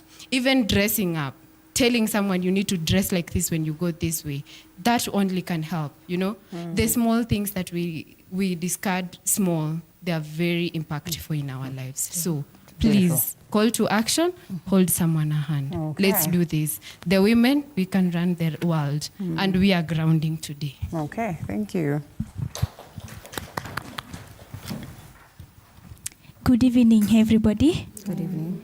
I'm Mercy Makau. I am a human resource professional and a career coach. So today, I really like the topic of discussion, and I'll be talking about how you can rise into leadership. I like what Elizabeth has said. We have really lamented, and it reminded me one of the 48 laws of power. It says it should be action and not argument. All right. So one of the things that people, especially those who are at top, do is again in the 48 laws of power. They make you work, then they take the credit. Okay. So today, if you're working and you've done that job, make sure you've mentioned it's you who done that job. All right. The other thing is, I like what someone said here. It's not about being a woman what are you bringing on the table? Yes, you want that leadership position, but why should we make you a leader? You want to be a manager. Right now you are an officer. You want to be a manager. Why should we make you a manager? Show us that you have went back to school and you've gained that master's. You've gained that PhD, okay? When it comes to performance, you should be keeping track of your performance. Go to your HR, tell them, for example, if it was a probation, or rather if they had promised to increase your salary, tell them, Mr. or Madam HR, we had agreed that if I meet my KPIs, my salary will be increased. And here are my KPIs. So how are we supposed to go about it? Through that way, you'll get your promotion. The other thing I want to agree with my fellow HR here, I'm a career coach. I help people get jobs. And I've seen a lot of women, they are already qualified for that job, but they are still doubting themselves. They are asking me, Mercy, should I still apply for this job? You know, I don't have this skill. I don't have blah, blah, blah. But I tell them, if it's a skill you can learn within one day, you don't have to worry. You just apply. And at the same time, I meet their male counterparts, and they have so much confidence in their skills, even if they don't have them anyway. They know that yes, they are confident that even if something has been written in that job description and they don't meet it, they know that they are confident to apply for that, something which female counterparts do not have. All right. Then the other thing we need to be doing is, I like what all of you have been saying. Do not be a flower girl. You are a girl, all right? You're already a flower. You're already beautiful, all right? Your beauty enough is not enough.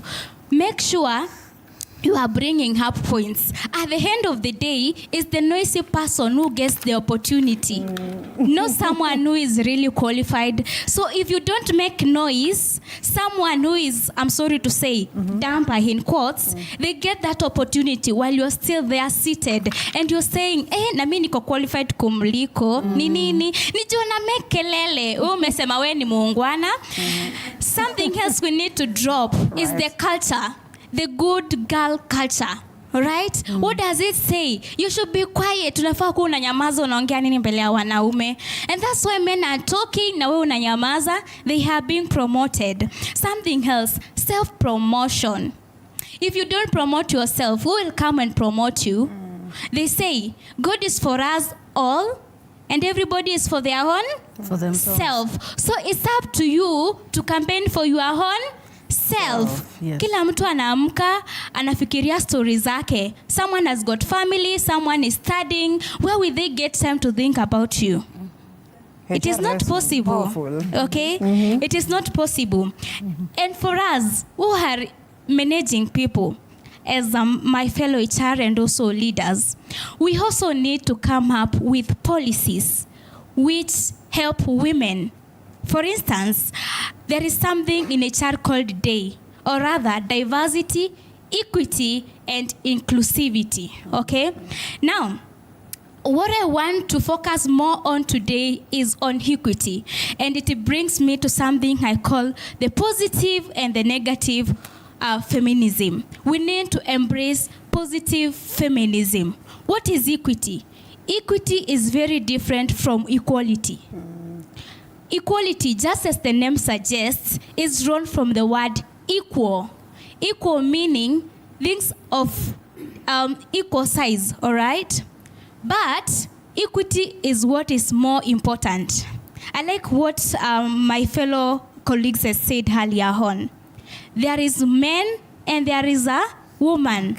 Today, hata nikitaka kukua aje, I can't be a man, okay? So what am I supposed to do?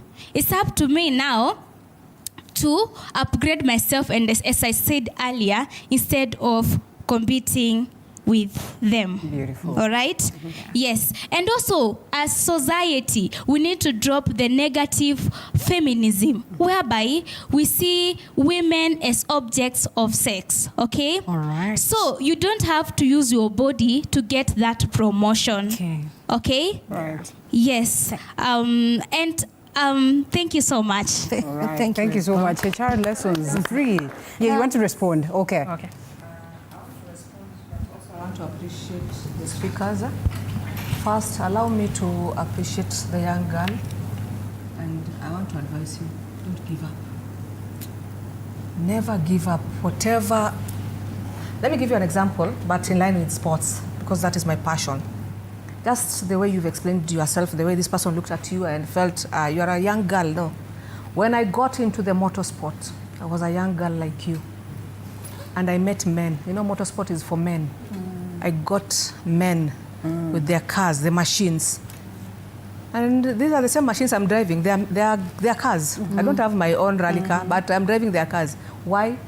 They looked at me and said, Pauline, you are ready for this thing. Are you sure? Like, you are a lady. I'm not a tomboy. I was not born a tomboy. But they saw me and felt like, no, you can't do this. But let me tell you, it starts with you. Accept yourself first. And just tell yourself that, no, this is me and I can do it. Don't allow someone else to talk about you and say something negative about you. Never. When this person told you this, you could have gone to the next level. Never give up to that level. Move to the next person, give your issues, then they'll advise you what to do. Never give up, my sister. Thank you. Maybe that was a blessing in disguise for you. You never know after today what will happen to you next. I want to support our HR coach here on leadership. It starts with you, your mind. Start carrying yourself like a leader. When you walk like a leader. Wanasema telekao. Nimesikia hiyo. So as a leader, start. Why? Us ladies, even in church, you go to church, you decide to go to the back bench, you leave those front seats vacant. For who? Take a lead by sitting in the front seat, in front of the pulpit. Just move yourself to that position. When you come to this forum, take the front seat. Unachia nani? Ukienda kwa forum workshops where there are men and there are seats in front, unless they are written reserved, you'll ask for who? So next seat ni ya nani? Haina mtu. Kaa hapo next. Take that lead. So it starts with you. It is a mindset. My lady here, you said that you've done your hairstyle so that you fit in that space. When you spoke about that, it somehow hit me, and I felt like, no, you can't do that because you want to impress someone or you want to make them feel like, no, they need to appreciate you, you are a CEO. No. First, the way you present yourself before people, the way you talk to people, the way you walk, the way you dress. You know, this season is a season, or I can say this is a time for Gen Zs, and we are here to help you, Gen Zs. You want to take these positions, you want to be leaders, you want to be MPs, you want to be governors in future. Start with the way you carry yourself, how you talk to people, how you articulate issues, how you dress matters a lot. People judge you the way you walk, the way you talk, the way you dress, but I'll not, they say your dress, your choice, but sometimes it affects you. Maybe you went to look for this job and you dressed just anyhow. They were like, now this is how he's gonna dress, and that place has men like your granddads, your fathers. So sometimes, you know, when you go to the office, dress decent for those 8 hours. After the 8 hours, go and change. You can even decide to walk naked. But within that short time. But as much as I tell you walk naked after 5, remember, you don't know who you'll meet out here. There's always a third eye that looks at you. There's always that a third eye. And that will be your, it will be your game changer. That person is the one who will change everything in your life. So go and think about it. This is a challenge to all of you. You might think that you lost an opportunity because of this person looked down upon you, or this person alikuwa kaona wewe hauna kichochote. It's maybe the way you dressed mbele yake. And maybe he was a CEO. And then be powerful. Talk, sauti, toa sauti. Sikuwa mtoto. Hapana, nimekuja. No. Mwambie, I'm here, I have papers. Let your papers speak for itself. Unasikia? Yeah, me, I'm in motorsport. I compete with men, serious men in motorsport. But I said to myself, I can do it. What a man can do, a woman can do better. Beautiful. So make sure you run with that. This is your parting shot. Never, never, never. Do what? Give up. Yourself. My sister, I really feel you. But sometimes it's a blessing in disguise. You never know. After today, huwezi jua Mungu amekupangia nini. So, what I want you to do is coaching. Because unaongea. Sana kuona huyu mtoto atasema hii ni child labor. And he can get away with that. Talk with authority. Okay. But also how you dress, how you talk, how you walk, how you interact with people, with your fellow colleagues, your fellow women. Your hairstyle, you can do whatever you want to do it. But remember, when you're going to look for something, just be decent, outstanding. In fact, you can shine more than the boss who's going to employ you. Atasahau kuangalia papers zako na kupatie kazi. Because you are an example to the rest. Okay. Sawa? Right, kabla tuingie kwake Liz again kusikia kwake Roslyn, ni kwamba swali letu la siku hii ya leo katika kikao tulikuwa tunauliza, je, ni mwanamke yupi unadhani ni kiongozi bora katika taifa hili la Kenya? Na wengi wamesema Auditor General Nyakango, wengine wamesema Gathungu, na wengine wakasema COB anafahamika kama Nyakango, then kwa Auditor General wakasema Gathungu, wengine wakasema Martha Karua, wengine wakasema kuna huyu Auditor General Walai na BAMBA, kuna Gladys Wanga. 12 disciples were men, period. Sasa ameamua kutuchomea. Anasema kwamba wanawake hawastahili, lakini ni mmoja kati ya wachache anaitwa Sultan. Na kuna huyu anasema Nyakango plus Gathungu anastahili kuwa ndio president na deputy president. Luther Mkenya anasema vile Mbarire. Kuna mwingine anasema Wanga, Millie Odhiambo of course, Nancy Gathungu, Anne Waiguru, huyu anaita Bensuda lakini amemwandika Pensuta. Kuna Elias Dodo, kuna mwingine amesema Ngilu, wote kwa pamoja. Lakini kulikuwa na comment ya mmoja, Martha Karua pia. Martha Karua na alikuwa ametajwa. Ila mwelekezi wetu Emmanuel, kuna comment ya Lawi Adol alikuwa amesema great program there, nafasi ya wanawake katika uongozi, congratulations. My take is that in everything we do to assert our endeavor in having these spaces, we need not to appear to be playing victims, but to seek to perch a pedestal meant to appreciate everyone equally. We shouldn't discard our culture just to appear to be advancing, yet we could be retrogressive without knowing. I fully appreciate women trying to have their spaces, and so personally I am a father to many girls and would wish to see them break the ceiling and could be there. That is a positive, very positive comment from Lawi. Now tunarudi kwako Liz. Mpatia kipaza sauti Roslyn hapa ambaye anasema ako na hoja moto kabisa ambayo angependa kuwasilisha. Hebu tumsikize. Karibu Roslyn. A woman with a voice is by definition a strong woman. Good evening, you all. Good evening. Good evening once again. Good evening. Mukami Mumbi, and introducing myself as Mukami Mumbi is so intentional. If you will realize, Mukami Mumbi, Sani Mumbi, I was raised by a single mother. Am I not? No. Am I not enough? No.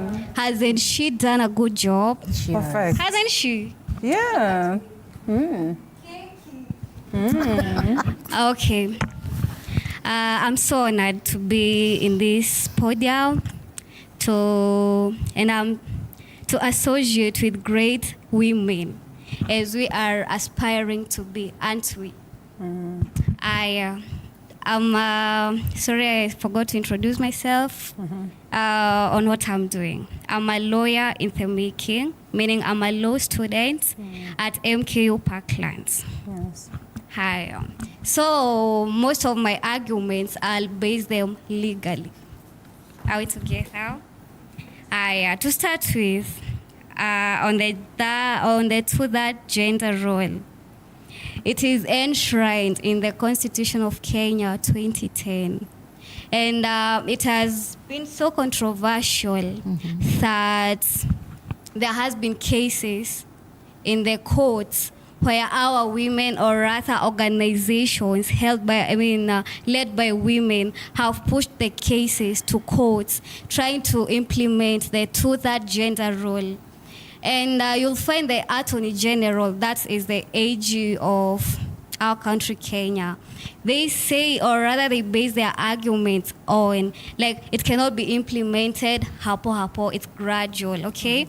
There is this one case that is a 2011 case, and they said it will be implemented by 2015. But now they face challenges up to date on implementing the two-third gender role. Why? Because we women, we are not stepping, atutokeleze kuwakilisha the positions. And I'm so happy for what's your name, please?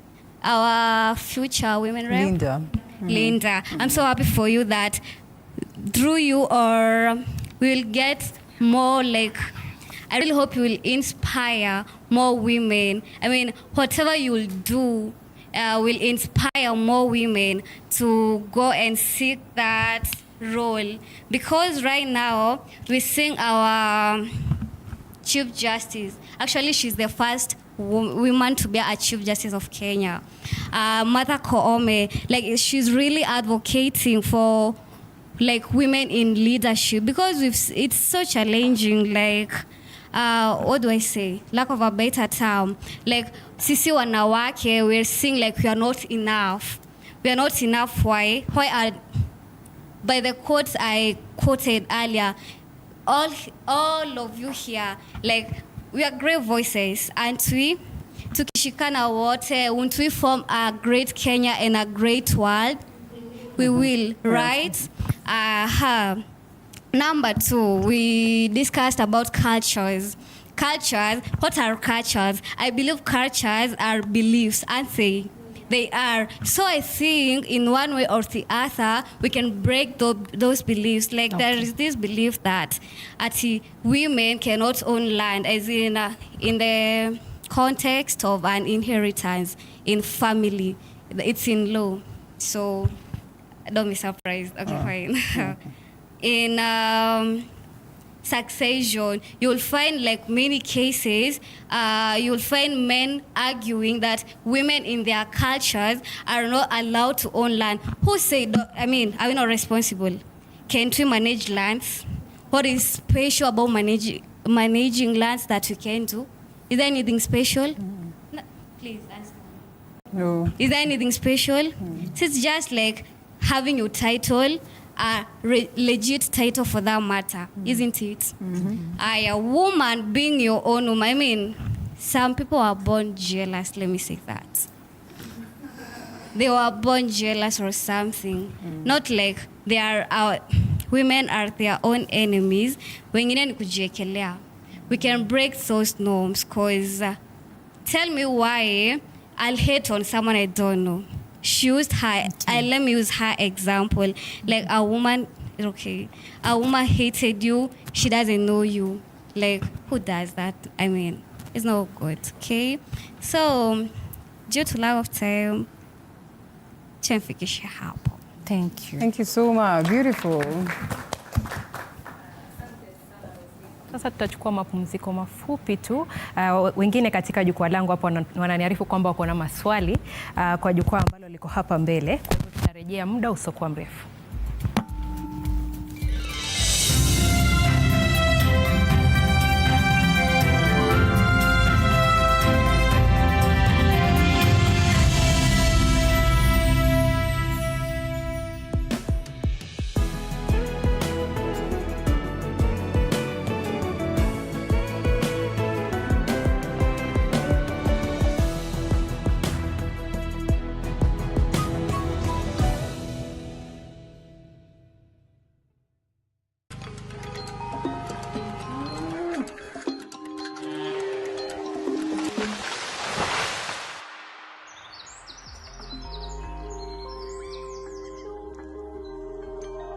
world is changing every day, and so should we, for the better. Each week, we tackle the big why, the question that should be on everyone's mind. Why isn't this fixed yet?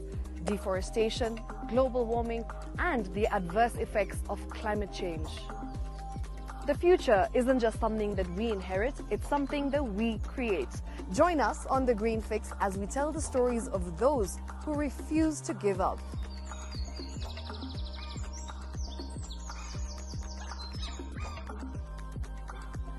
When it comes to fixing the planet, there is no time to waste. Join me, Shiksha Arora, on Thursdays at 9 p.m. on The Green Fix as we look into the big why, you and I.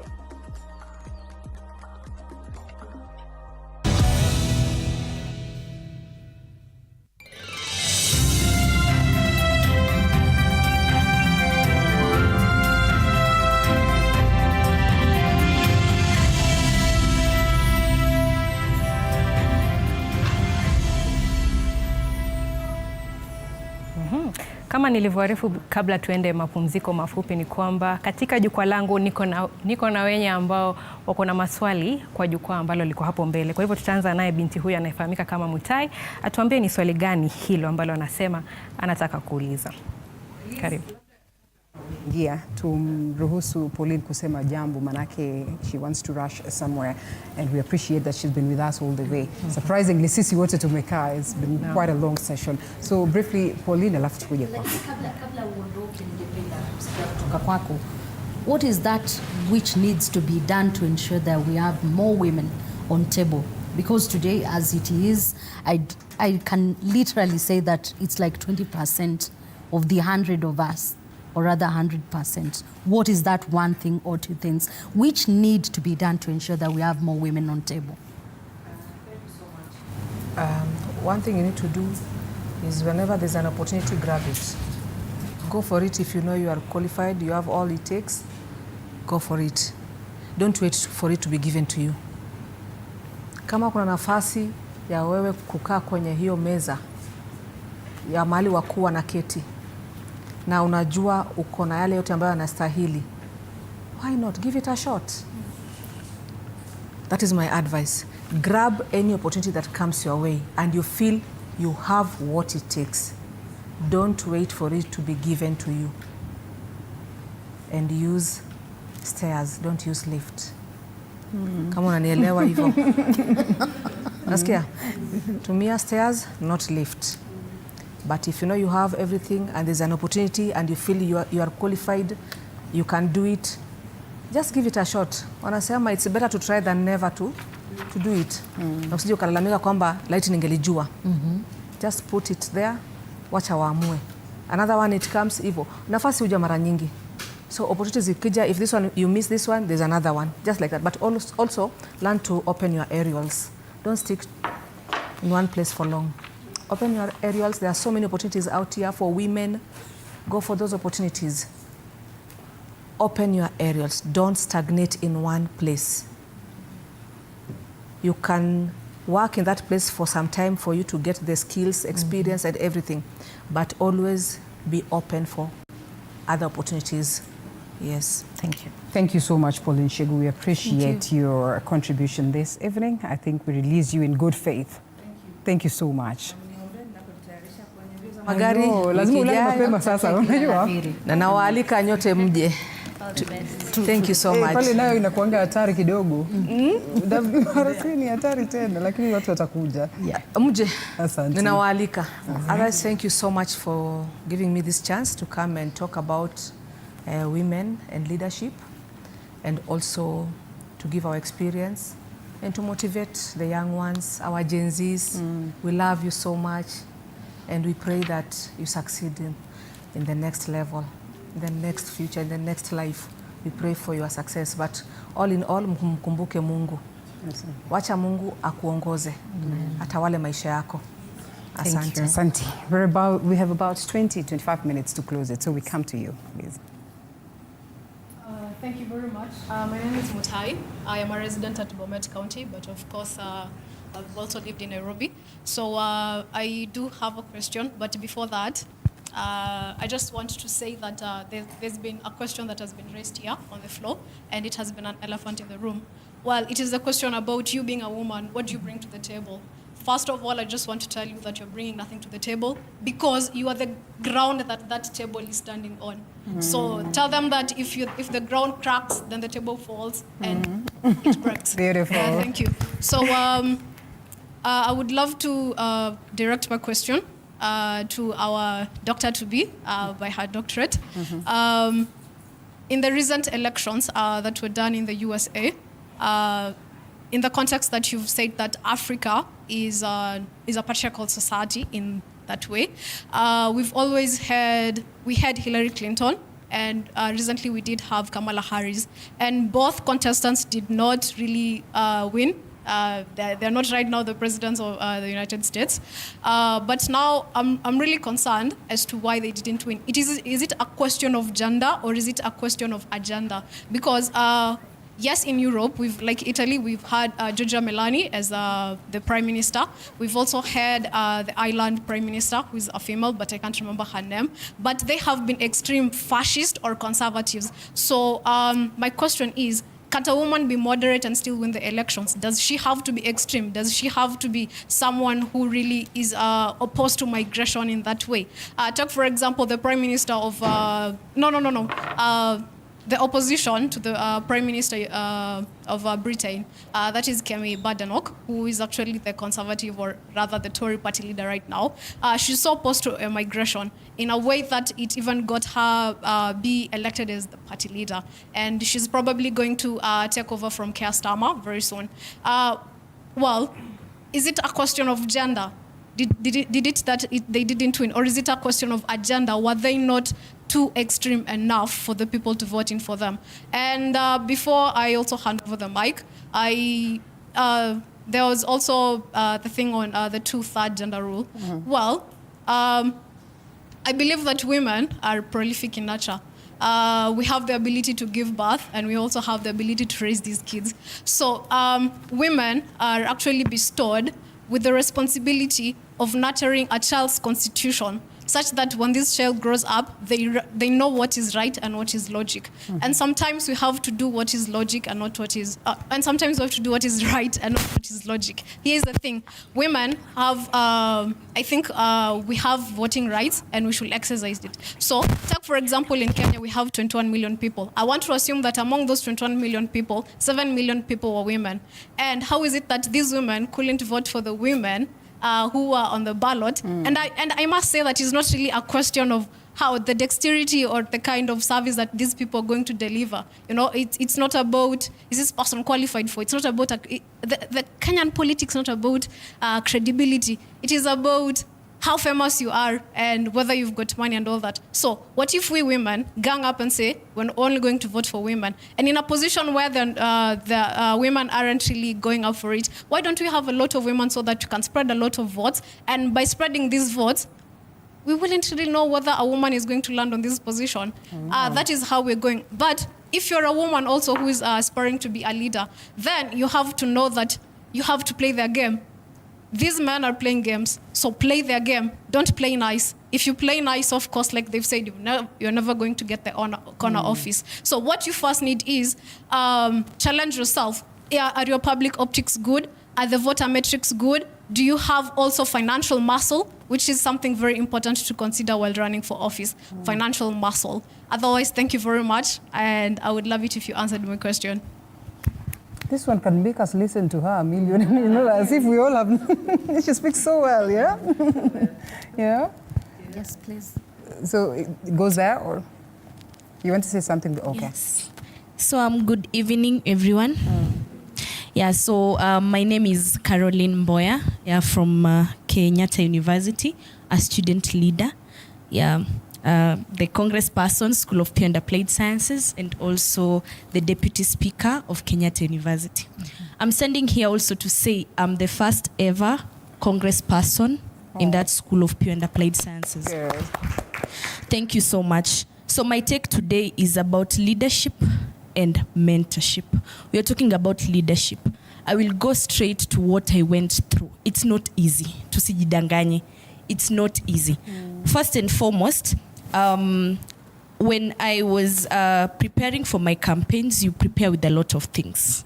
You change people's minds and tell them that, you know, I can do this. I'm the 20th Congress. The rest, 19th, were male. So what should I tell them so that they can believe that I'll actually take this school to the greater heights that I would want? We have that. Another thing is financial support. Let me tell you, we really need female leaders who will come to the ground and mentor these rising female aspirants or rising female leaders. Let me tell you, the male politicians are there to support. They are very ready, but it comes with a lot of consequences. Back in my school, you will find a male person telling you that you cannot get that seat unless I sleep with you.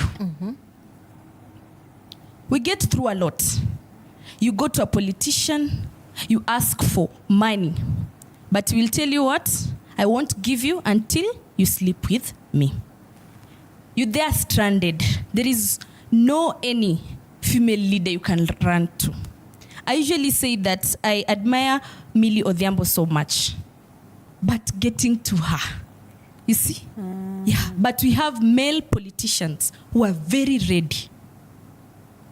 So me, I am standing here today to tell any lady that we can do this. Without any support of, I don't know, money or kupanua miguu, we can do this. Go there, self-brand, have that self-branding. Brand yourself. Vile tu tumeambiwa, walk like a leader, talk like a leader. Give them things. May usually say that when a woman gets into leadership, he has to have a heart of a mother, a heart that is caring, that is compassionate, that will see anything that goes wrong, anabadilisha. Ukichaguliwa pia, enda pale fanya kazi. I've scaled to different heights from my primary school, my high school, and my university level, and I know that I'll scale high because I give people what they want. When we go there to the seats, let us work hard to change this narrative that mwanamke akifika pale hakuna kitu anaweza fanya. Another thing is male counterparts have noticed that we are so emotional. So emotional. Hata utasikia, when you want maybe to be the president of the school, you'll be told that huyu akishikwa tu hivi anaanza kulia.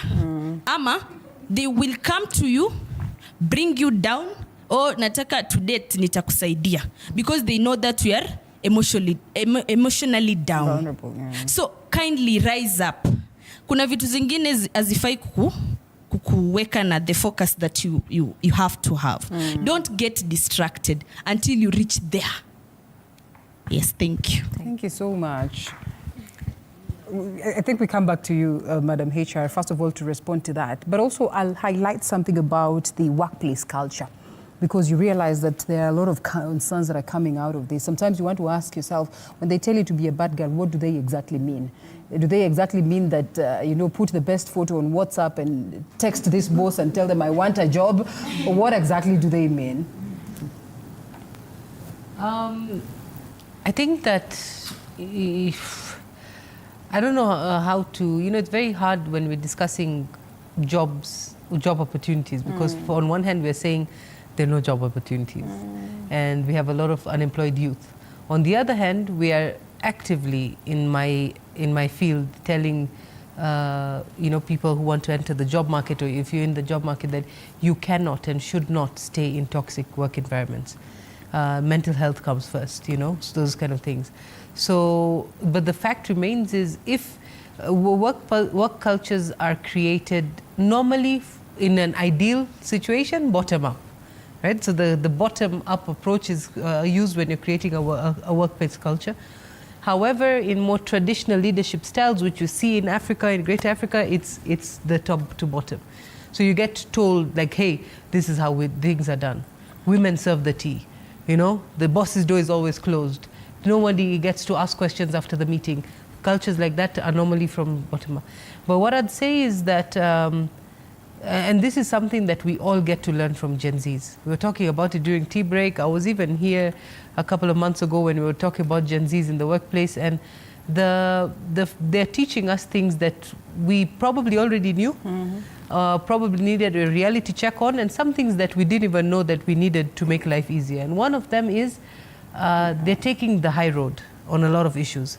So when a lot of generations before Gen Z tended to look the other way when a man put his hand up your skirt, you know, or said something, or did something like, because you refuse me to do that, you don't get a promotion. But Gen Z will walk out, even leave the salary. I've seen it happening. Leave that month's salary and say, goodbye, take care, have a good life, and then walk out of there. So those are things that we need to, I know it's in this economy, it's tough, but I'd say to anyone out there, you are talking about how you are that's not a culture you want to live in. It's not a big why, because it's not a culture you'll thrive in. You will get through burnout, you will get through different levels, nuanced abuses, and you will never grow. You'll never thrive. There'll be no promotion. So you dodged a bullet, yes. Is it difficult in this economy? Yes. I'm just saying, but once you're in a place, remember your voice makes a difference. And this is what we're saying about women in leadership as well. If you decide to take a back seat, if you decide not to push those boundaries, then you will always be stagnated. So like you were saying earlier, we're done with the Book of Lamentations. Yes. We really need to be. It's 2025. You guys are a whole new generation. I know you come from a similar age group here. It ends with us. That's your motto leaving this room. It ends with us. So if you can change it, change it. By all means, that's your role. That's why you're probably being put into this world anyway. If you cannot change it, then you use it to step on and leap. That's how it is, okay? So I feel like to answer to the question that you were raising about, so I'm not a political analyst, neither do I know about American politics. All I know is when I said that Kenya is a patriarchal society, I did not say the West isn't. America, one thing it's known for, especially when it comes to politics, is being very, very patriarchal. It's a man-led, white man, you know, rich man, oil-rich man. Yeah, like it's like all that. So women don't stand that chance. However, because the women in the West speak louder, they tend to have policies and laws and reach further than we do here. Maybe it's to do with the religion. You know, we're religious people, we're cultural people, so we tend to be. And this is something else, and it's coming out here, is let's not lose our femininity in this war. I'm calling it a war because that's what it sounds like. It's not. But as we progress and charter our way, as we're carving this road for the girls that you guys are going to birth, and their daughters and the daughters after that, we need to remember that our femininity is our superpower. I know that the bad girl, you know, has become such a thing to say now, lose the good girl syndrome. And I feel so sad when I hear these things, because why do I need to be bad? Why can't I be good and still make strides? And so I feel like, and that's where toxic femininity comes in, where you're in collision. You're in a collision course versus, no, we're walking this together with the men. And my femininity, the fact that I can be a boss and a CEO at work and go home and still cook for my husband and my kids and be a mother and a wife, and you know, just go and do the things that a loving woman would do for a husband, doesn't mean that ati nimejangusha, ati now look at her, ata hana, you know, she doesn't have value for herself. No, I'm just saying that let's not lose that. Once we lose that, we're losing everything else. So, but another thing, I know you said it in a good way when you said, what do you bring to the table? We get asked this a lot. It's off-putting, because if you interviewed me and him, and we both had the same credential, you know what I'm bringing on the table. But probably the response to it saying, oh, I'm the ground that the table is put on, can come off, and like the comment that you read, and a lot of men who tend to think like we are, as women, using this as a free pass. We're saying, hey, it's my right, I deserve it, affirmative action, you know, it's my right, it's my right. You have to work for your bread. Right. Like everyone has to. We all work for our bread. We don't just, you know, that kind of thing. However, I know that it's a path with a lot of thorns. So like Mercy was saying, go, you've done your BA, you've done your bachelor's now, do your master's, keep climbing up, so that we don't seem to be like, hey, we're just riding this wave. We actually are worth our salt. Before we move out from you, I'll ask again. You've spoken of balancing family and leadership, especially at work. And then there are many women who will tell you that our husbands are not so willing to support us to work and to be in these leadership positions. Then how would you advise such women? Without sounding like a homebreaker, because I really don't want to. I think we talk about culture of workplace culture. It's the same thing when you're going back home. So you can't have a perfect workplace culture and then go home where you have to dim your light because a man's ego won't allow you to shine bright. I have been a victim of such a marriage. So it didn't end well because my wings just could not have been put in that cage. They, you know, at the end of the day, it finds a way. Just like you put that dam that you're trying to block will eventually erupt, and I erupted, right? And so I walked out of what I know was a mentally abusive relationship because you can't be clipped your wings all the time. And it took me a long time, and it was the hardest decision because, again, unconscious biases. We are told a woman has to have a man, you know, a woman has to have a partner. Of course, for those who are religiously inclined, you can't have sex out of marriage. There's so many things that come with this marriage title. So what happens? Am I going to be alone the rest of my life? Will I ever have kids? But I chewed that, you know, bit that bullet, and many years later, met a man who just kept fanning my flames. So manifest, and they're there. Like we keep saying, women don't fight each other. And when we say all men are like this, no, they're not. Trust me, there are so many out there. I work with them. My mother has raised them, because when I look at my brothers, I know these are men who are going to tell their woman, okay, you're done with this degree. When are you going for the next? You know, that job is holding you down. So the thing, and now. The next thing, you are raising the generation of men that we need, the ones who are going to be married to those empowered women, and you also play a role in that. So all I'm saying is don't settle. Okay. Yeah, don't settle. Time is almost out completely. Yeah. That's beautiful. Rev, we come to you quickly. There's a lady who sends a text to say, we had maendeleo ya wanawake, it's still there for years, but it only revolves around those who are high-profile ladies. Do you suppose that some of these critical aspects of the conversation around getting the woman up there have largely been left for the elite? Well, yeah, and no. One of the major issues that you find around women, elitist women, is they tend to gang up. Because, well, in geography we used to be told the higher you go, the cooler it becomes. Yeah, and there's also the oval chair at the top. So that is one of a paradigm shift we need. That when we get up there, we lift others. Women don't do that. They now want to be alone up there. And probably that is why I will differ. Some of our friends said, is it that women are their own worst enemies? There are people who like to be on their own, and the top are a bit like that. And that's why you find maendeleo ya wanawake, major chamas and stuff like that. If you look at some of the the banks that are coming up right now are trying to break that. If you look at Stanbic with the Dada account, that is where women need to go, because they are biased towards offering chances to women-led companies, or even a company that a woman, just one woman, even if there are 3 men.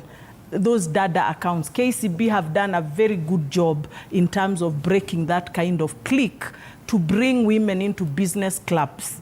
But yes, what you're saying is right. But there's one thing that is keeping on disturbing me. She said, there's something she said that we haven't reacted to, which is people really ready, are men ready to deal with the empowered woman? Yeah, because now she's just cited that example of you can't live with this toxicity. Yeah, and so are men also led in that particular way?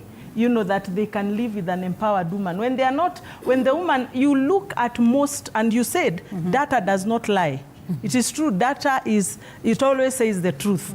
You see women there at the top, most of them are divorcees because they are powerful people and they've been divorced. So they have these bentens.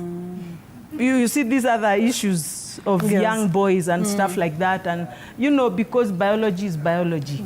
So again, you find there are those circles that also from your question, if I have a benten, I'm likely to be a friend to someone with a benten. Okay. You see, those kind of whatever. So they end up being a clique around themselves, and so they don't empower other women. Okay. But if that were to be removed, if there was a way that they would feel they are not structured to protect themselves, they would be able to reach out. Because for me, relationships, when you're growing up, there's got to be a relationship with a mentor, a relationship with a coach.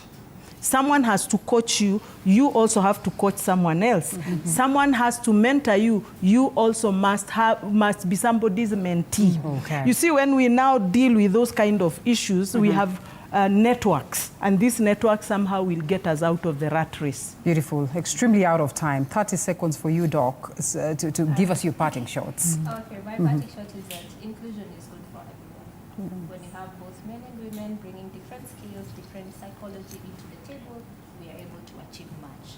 And for me, I look forward to a day where we will not need affirmative action, where men and women will play roles within the society that is beneficial to everyone, bringing both their skills. And for organizations and even for the system, how can we support women to become better? One, sponsor women, not just mentor them. Sponsor them in rooms where they are not there. That is the only way you can be able to get a woman to lead when they are not a leader yet. Beautiful. Two people, 30 seconds as we close. Liz? Okay, thank you so much for having us. Of course, I feel like one of the great leaders in this country now, and I own that title.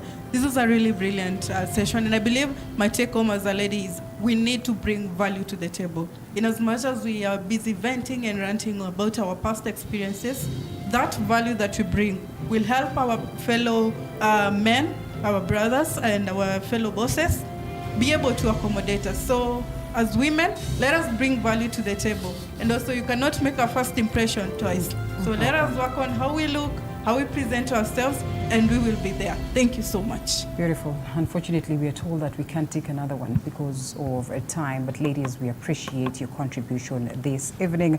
Special thanks to Pauline Shegu in absence, as well as Dr. Elizabeth Gitau, minor medical doctor and health system specialist, Health Care Federation Board Director, Najahan, regional people and culture and transformational leadership expert, as well as Reverend Dr. Kathy. Asante sana as well for the great insights that you have accorded to us and every other lady on set.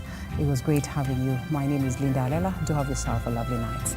Bila shaka jina langu Elizabeth Mutuku. Tumesikiza ya wanawake na kuyaangazia zaidi, lakini wakati ambapo tunatoka katika ukumbi huu, ukweli ni kwamba tunaondoka tukijua kwamba tuna nafasi ya kuelimisha na kuwashika wanawake wengine mkono kuhakikisha kwamba wanaingia katika nafasi za uongozi.